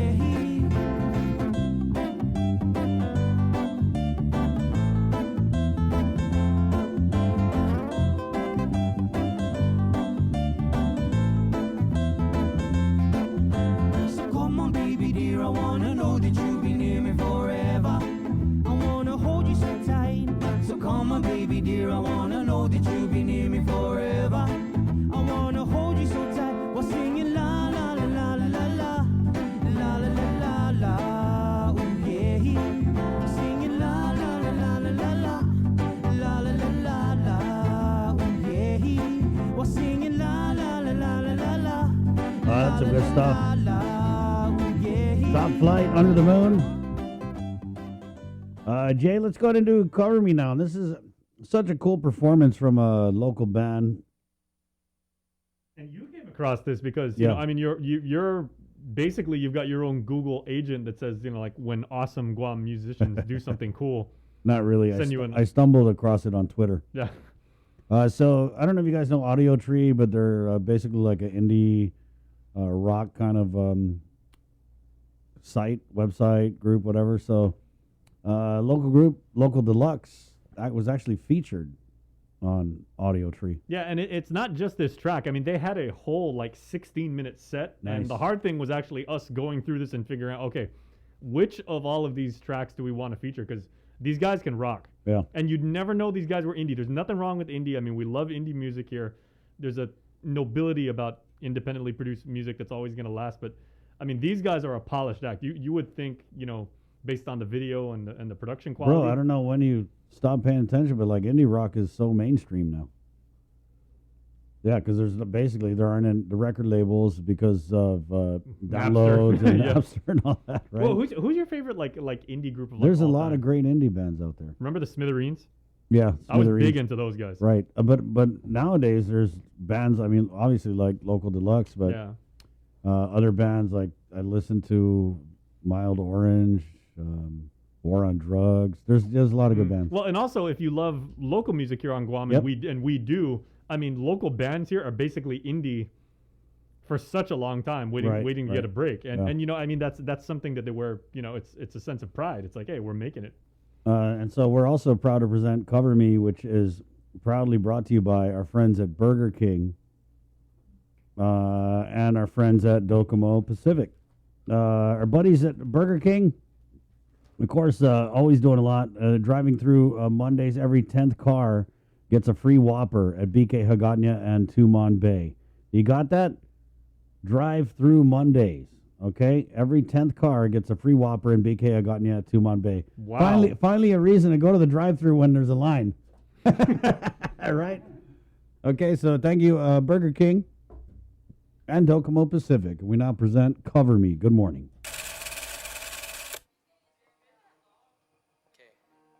Here we go.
Stumble, you might fall. Stumble, you might fall. Connection is a human necessity, one we need today more than ever.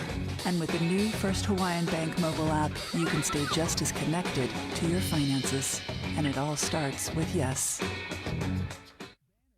The world of television is more exciting than ever. Don't miss a minute of special presentations from NBC on KUAM TV8 or from CBS on KUAM TV11. Every month, we'll bring you the fun and excitement of award shows and red carpet moments, special series presentations, and other great network programs. Brought to you locally by King's Restaurant, Ruby Tuesday Guam, Bud Light Seltzer, and Docomo Pacific, giving you more reasons to tune in and turn on. Fall in love with TV again with the best from KUAM Communications.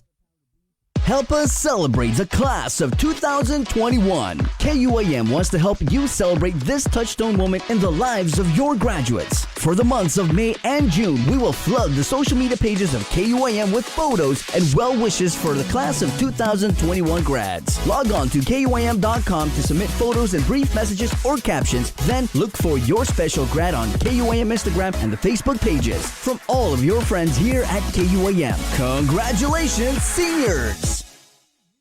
Get the job done the right way by getting the right stuff at East West Rental Center. With years of experience helping builders, we definitely got what you need. Call 646-1463 or visit us in Upper Tumon. Open Monday to Saturday from 7 a.m. to 5 p.m. and on Sundays from 8 a.m. to 5 p.m. Family platter of fried chicken? Check. Tray of red rice? Check. Birthday cake? Check. 1 case of water? Check. 12 pack of beer? Check. 2 cases of Pepsi? Check. When you have a long checklist but are short on time, we got you. Get it delivered by us. Order on the app or website at uno-go.com. Guam on demand. Shoot, I forgot the paper product. Oh wait, UnoGo has that too.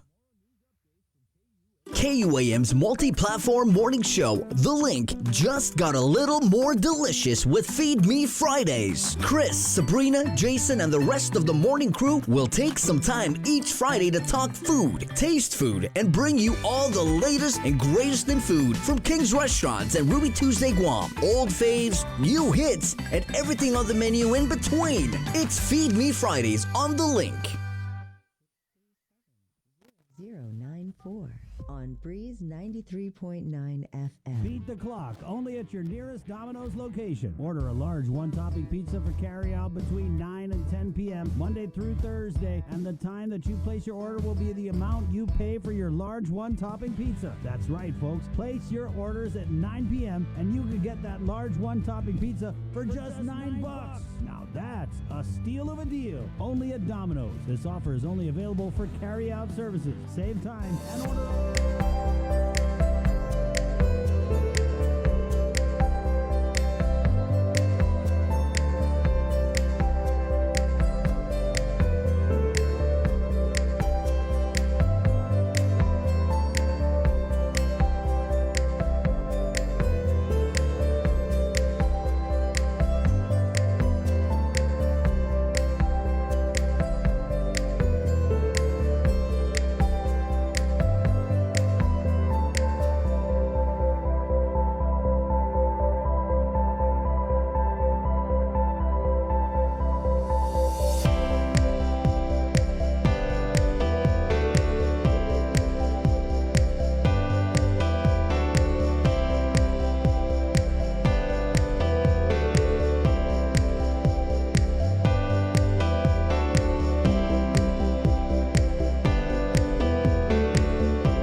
Hey, morning, the link.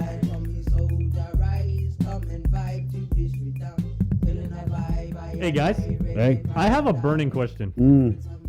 You get that checked.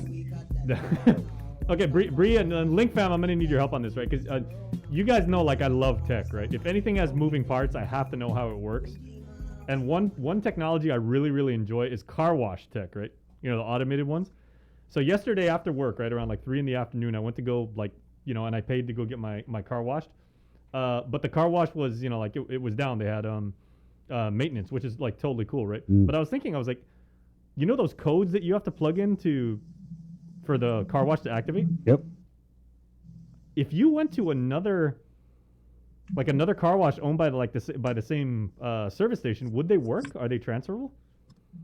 I'm pretty sure not, but I don't know if they're networked that way, but I'm not sure. And I actually kind of want to try, because that would be super cool if it was. They're not.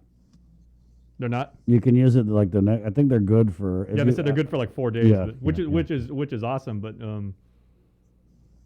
I was just wondering at that. I was like, I don't know for certain if they are. But I'm always happy to go to the car wash day or night. Don't you guys like that? Yeah, it's pretty cool. But that's why it's been raining, guys. If you're looking at who to blame for the rain, right there. My bad. So we had Dr. Felix Cabrera on the show earlier. Bree, what were some of the takeaways with that interview? May 15th, which is Saturday, we're looking to begin implementing the new traveler quarantine program, which what we heard about 2 weeks ago was that it's if you're fully vaccinated and you have the verification of vaccination, you can completely bypass quarantine. We also talked about the FDA and CDC approval for the Pfizer vaccine. And again, it's only the Pfizer vaccine to be allowed for use in 12 to 15-year-olds. So he's saying that could roll out pretty quickly, possibly even today. And then we also talked about the variants of concern and the UK variant and the South African variant. And although we've seen those 6 new variant cases that were identified on Guam, and despite the fact that we saw the 17 new positive cases from the JIC report, we're still good to go for the relaunching, I guess you could say, of tourism on Saturday. Yeah. What do you think is more concerning, Bree, the 17 positives we saw yesterday, or the news that the different variants are here on island? For me, it's all concerning, right? Anytime there's a positive case, I agree with what Chima said. You know, one case is a concern, right? But you know, I think that we all have to continue to practice the 3 W's, right? And get vaccinated. It was interesting in our interview with Dr. Cabrera, who of course created the CAR score. When we had mentioned the 17 positives, his comment was like, "Yeah, but did you see what the CAR score was? And what is it like?" It was 0.8 yesterday. Now it's 0.5. 0.5. Yeah. Yeah. I don't know. I still feel like a lot of people still look at the more, I guess, mainstream numbers. The 17 positives is 17. But did positives. Have they said that the CAR score? And then I don't think the CAR score factors in the variants, because variants weren't even around when the CAR score was invented. And the CAR score does reflect the current day. I think it reflects the when they report out the results. Yeah. And there was also a lot of talk, Bree, about the FDA opening up the vaccinations for the children. Right. Yeah.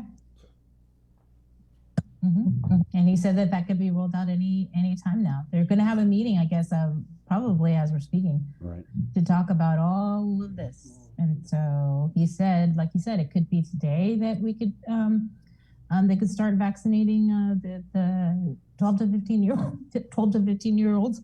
And you also heard from John Fernandez that they're also discussing how they're going to make this accessible. Right, because I think key for the vaccinating the kids is obviously if you're 12 years old, you can't just go to UOG Fieldhouse by yourself. Right. Roll up there with your tab. Here to get the vaccine. You're going to have to involve the parents, right? They got to be there. Can you imagine my Channing rolling up at the UOG Fieldhouse like, I'm getting the vaccine? First of all, Channing would be the coolest customer. I got to. Your kid fears nothing. Well, he don't like needles too much, Jay. I don't know what kid does. Bree, but that I'm surprised my son, when he got vaccinated before he returned face to face, yeah, he had to get a whole bunch, and he got it on both arms. She means the And old he was vaccination, guys. Right. Right, all like the chicken old pox ones, or right? whatever. Yeah. Mm-hmm. And he was a champ. He didn't even flinch. I Wow. was flinching like, you know. But Bree, But is he's that only 11. is that part of the equation though? Is they're gonna have to figure out how when we do start vaccinating, the kids, they're gonna have to also try and make it so that it accommodates the parents' availability to take them, right? So I'm thinking like Right. Yeah. maybe like a That's nighttime. What. Well, I don't know when it's going to be, but that's what they're taking into consideration to make sure that it is accessible for, especially for the working parents, because the kids are going to be heading into summer break rather quickly. Right. If not, some are already on summer break. 9:34. Let's go to the KUAM News Zoom room here, where we're joined by Executive Director of the Guam Election Commission, and I believe she has Pashanon Gumatauto and Thompson Augustine, who are going to kind of discuss this election comparative analysis report that's coming down. I think they're presenting it to the board. Miss Maria, good morning. Good morning, Tom. Good morning. Yes, so the election comparative analysis report is the report we call that is mandated actually. It needs to be turned in to both the legislature and the governor by June 30th.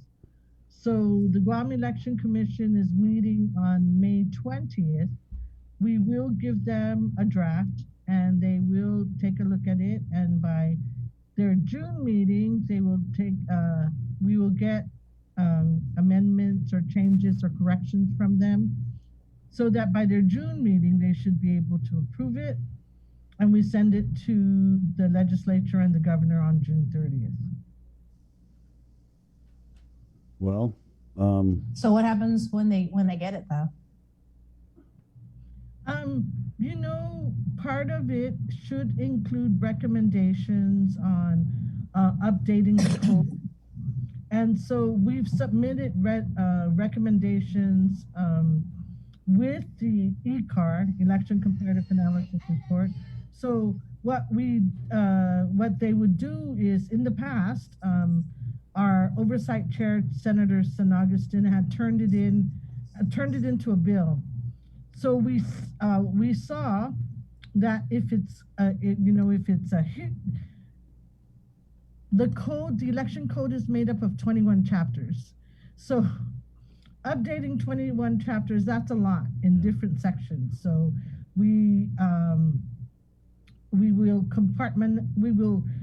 compartmentalize the updates, and hopefully we can prioritize and say, okay, if you can deal with this first and then deal with this, put it in sequence as to what we think is important or most immediate. So what does the report look like? What are the numbers saying? Well, we don't have final numbers. We're still in the process. We do have included in the report are the demographics, how many came out to vote. We all know that the voter turnout was really low, but we also know that when we had early voting with no excuse, it was record turnout.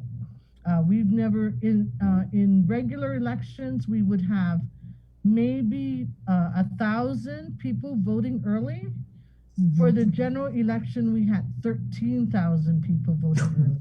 Wow. Yes, and if Chris remembers the drive-through process, our forward the forward to the e-car will include a chronology of what happened since the pandemic, beginning with the Zotnia special election and ending with the runoff. Right. So Let's all get that would be in the report. Miss Maria is, if you can see, she's joined there with Thompson Augustine, who I believe is a program coordinator 8 with the Guam Election Commission. Tom, I mean, even with all these ways that we got the vote out to the people and we're able to really pivot so quickly, and I got to commend you guys, pivot so quickly to be able to provide that accessibility for this election, even with all the things we did, how did we compare to the last normal election? Well, actually, because of the pandemic, the voter participation actually went down. But that's a good thing that you can actually look up in the comparative analysis, because it's actually a comparison of multiple elections. So you can actually see voter participations from different years, from I believe up to the 70s. So you can actually see the trend of voter participations in the report. Right, and so were we trending upwards before the pandemic hit, Miss Maria? No, No, we we were weren't. still trending down. But I think we need to qualify that with that our voter registration increased by a whole bunch because of voter registration. So because our voter registry was bigger than before, of course, our voter participation will go down. So the board has asked us to look at how many newly registered voters really showed up to vote. So we will have that ready to for them to look at, and it'll be in the comparative analysis. You said you didn't really have the finalized numbers, but you do have some demographics. Did we see a lot of younger people voting or older people voting? Yeah. Well, historically, the trend is the demographics that do come out are those really from the ages of 45 and up. And then normally the participation rate for the younger voters is actually much lower. But of course, we always encourage everyone to come out and vote and participate. So, but for the last election? Oh, yes, for the last election as well. It was the same rate. Oh. Yeah. The other thing that was different, of course, was, during the pandemic, of course, is that we went to the satellite locations. We went to the different villages, and it was a mayoral election. So I was, I was kind of disappointed that in those villages, the voter participation was still down. There were plenty competition in Jigo, but it was down. There's competition, a little bit of competition in Dededo. Yes. Yeah. And then lots of competition in Malesu, but even that, the voter turnout was down. That's so interesting with the youth vote, Miss Maria, because we hear just like anecdotally a lot of people talking about and looking at the results. I mean, even of the previous election and talking about, oh, the youth came out to vote. But statistically, that's not what you guys are seeing? That's correct. Right. So it's a myth.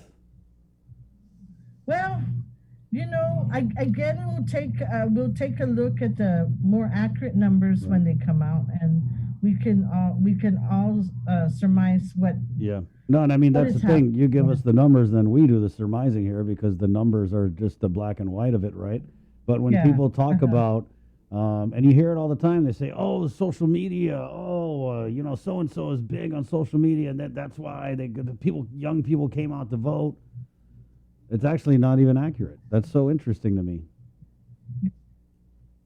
Yeah. So one of my bigger disappointments for the 2020 election is that the junior ROTC program, they in 2018 they were really great. They came out, they helped us in Tamuning, they helped us in Barragata, they helped us, and so we were thinking that if they continue to come out, they would be our voters for tomorrow.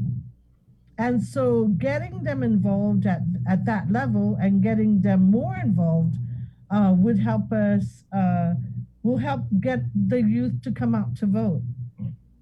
Well, Chris, another thing you want to look at with the demographics, it's not necessarily that they're not coming out to vote, it's whoever's registered, and of course, the majority of the people who vote are range from a certain age and up.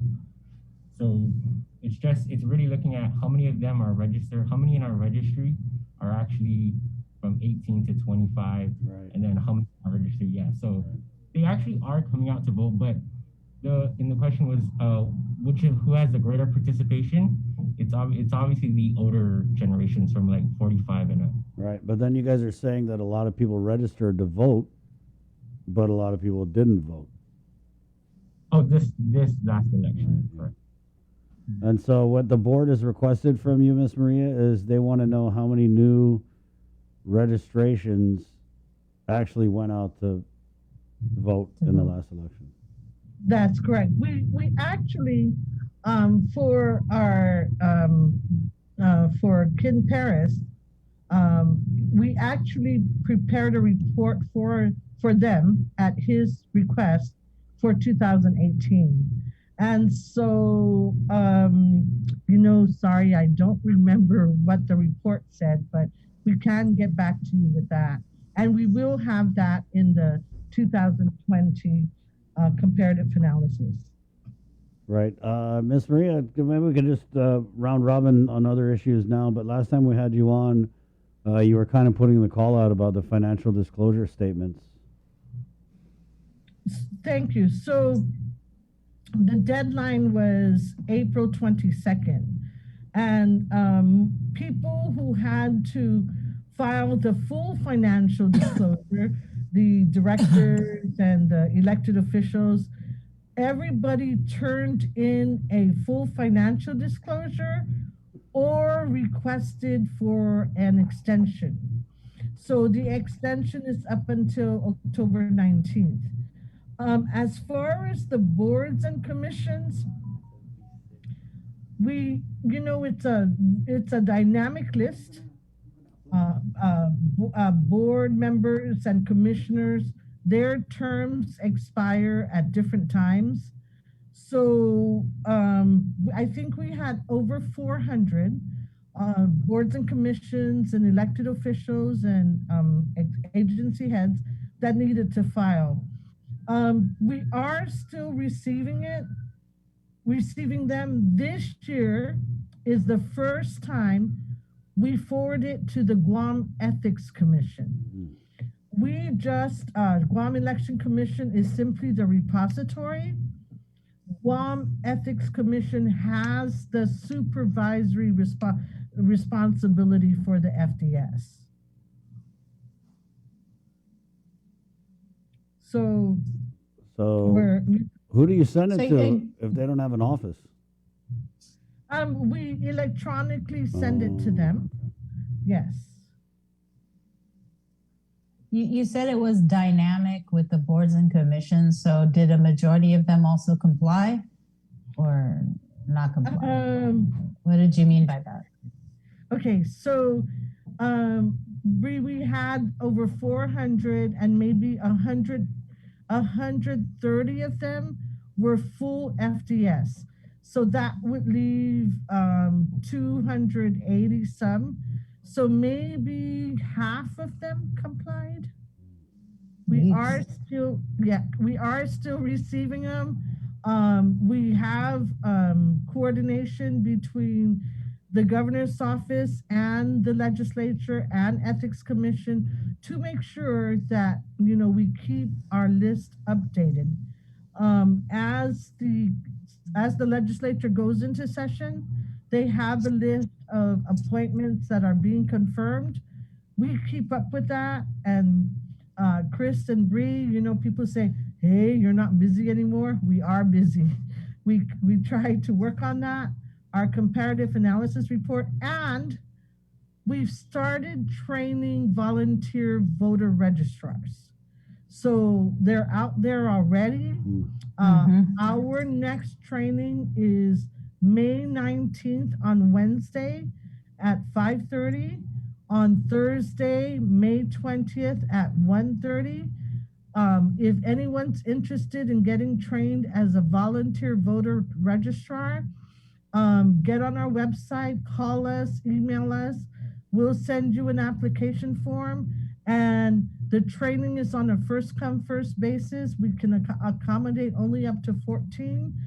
Give us a call and we'll slot you in so that you can help us. If you remember, we purged 8,961 voters from the last election. So All right, Maria. We need to get them back on the rolls. Right. Thank you, Bree. Thank you, Tom. I thought we were going to see Maria, Pisano. just send me the email of the list. Yeah. Pisano. There's Pisano. He came All right, there you go. All right, there you go. He came in when he heard us talking about voter registration, because he's the guru in voter registration. Right. So he's also the program coordinator for voter registration. And to this day, we're still trying to fit in our succession planning about who will be the next director. Wow. So I'm still looking. You're going to be there forever, Maria. Yeah. A day. There you go. Hey, thank you guys. Thank you.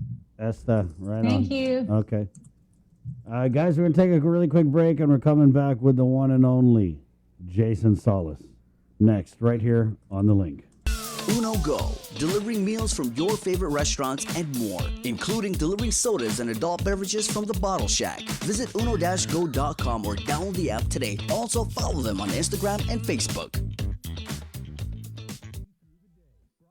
Family platter of fried chicken? Check. Tray of red rice? Check. Birthday cake? Check. 1 case of water? Check. 12-pack of beer? Check. 2 cases of Pepsi? Check. When you have a long checklist but are short on time, we got you. Get it delivered by us. Order on the app or website at uno-go.com. Guam on demand. Shoot, I forgot the paper product. Oh wait, Uno Go has that too. KUAM's multi-platform morning show, The Link, just got a little more delicious with Feed Me Fridays. Chris, Sabrina, Jason, and the rest of the morning crew will take some time each Friday to talk food, taste food, and bring you all the latest and greatest in food from King's Restaurants and Ruby Tuesday Guam, old faves, new hits, and everything on the menu in between. It's Feed Me Fridays on The Link.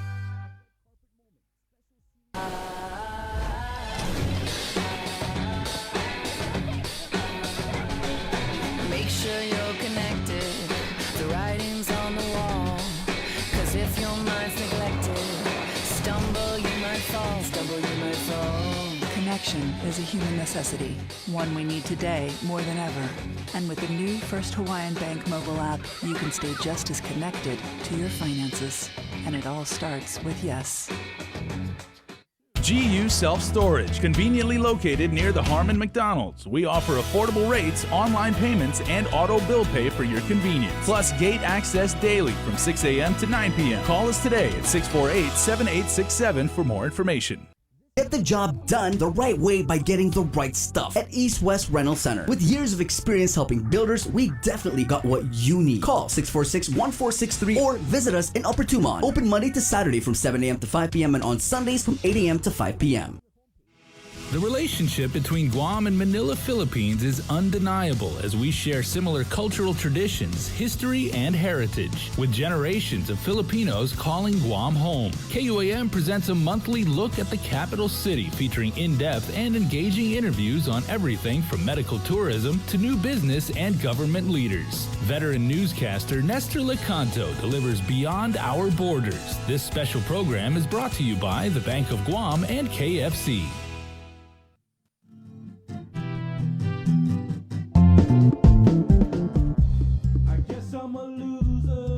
Thursday morning here from Harmon. We are coming to you with the link, and as we inch towards the top of the hour, we're going to go out to Upper Tumon to catch up with a very good friend of mine, Andrew Gale, who has got a very outstanding plan to let you, if you are eligible, access the world. So, Andrew, Hafaday, good to see you, man. It's been a while. Hi, Jason. How are you doing? We're doing all right here. First of all, how are things with your team over there, like GTA? Because I know you guys have been like working nonstop. Yeah. So, the pandemic certainly caused us to ramp up certain parts of our business. Well, again, like other businesses, certain parts we're not as busy, but no, we're still dealing with what we can.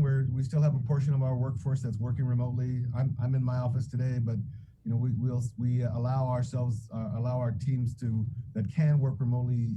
If they're able to work remotely, we let them. Certain parts of our team just can't work remotely. But exactly. We're doing all right. Probably a really big part, undoubtedly, of that is the team that's actually keeping the network up, which is why we're having you on today, because you guys have actually opted in to the Federal Emergency Broadband Benefit Program, which is going to help eligible families get internet access to their house. Because, I mean, you and I, we had a podcast about 2-3 years ago when you were basically breaking it down and said, the internet used to be a luxury item. It's basically a utility now. I mean, there's no other way to look at it. Yeah, and the pandemic really exemplified that. It really shone a light on the requirements for, particularly with for remote learning, remote working, and continued. What was driving the growth was the entertainment side. So that part of our business was really growing during the pandemic, and we were struggling to meet up with demands, but what's happened now is the FCC has recognized this, that nationwide it's happened, and so what they've come up with is a temporary program. It's called this Emergency Broadband Benefit, and it allows for a $50 subsidy for qualified households. Mm-hmm. The typical qualified household, you think it would be someone who's eligible for Lifeline, which means they're eligible based on the amount the household income, how much household income they make, etc. But what's interesting about this particular temporary program is it also allows for households that were financially impacted due to the pandemic, specifically if their household income was impacted, such that and it's documented such that if you received any PUA funds, if you got any unemployment benefits due to the pandemic, then you'd be eligible for this program, as long as you didn't make, as long as your individual taxpayer was below $99,000 or married filing jointly was below $198,000, mm-hmm. which is a large portion of our population. For sure, fall into that. We know that I think the stats I read from the Department of Labor says something like 30,000 residents on the island were able to participate in that PUA program. Mm-hmm.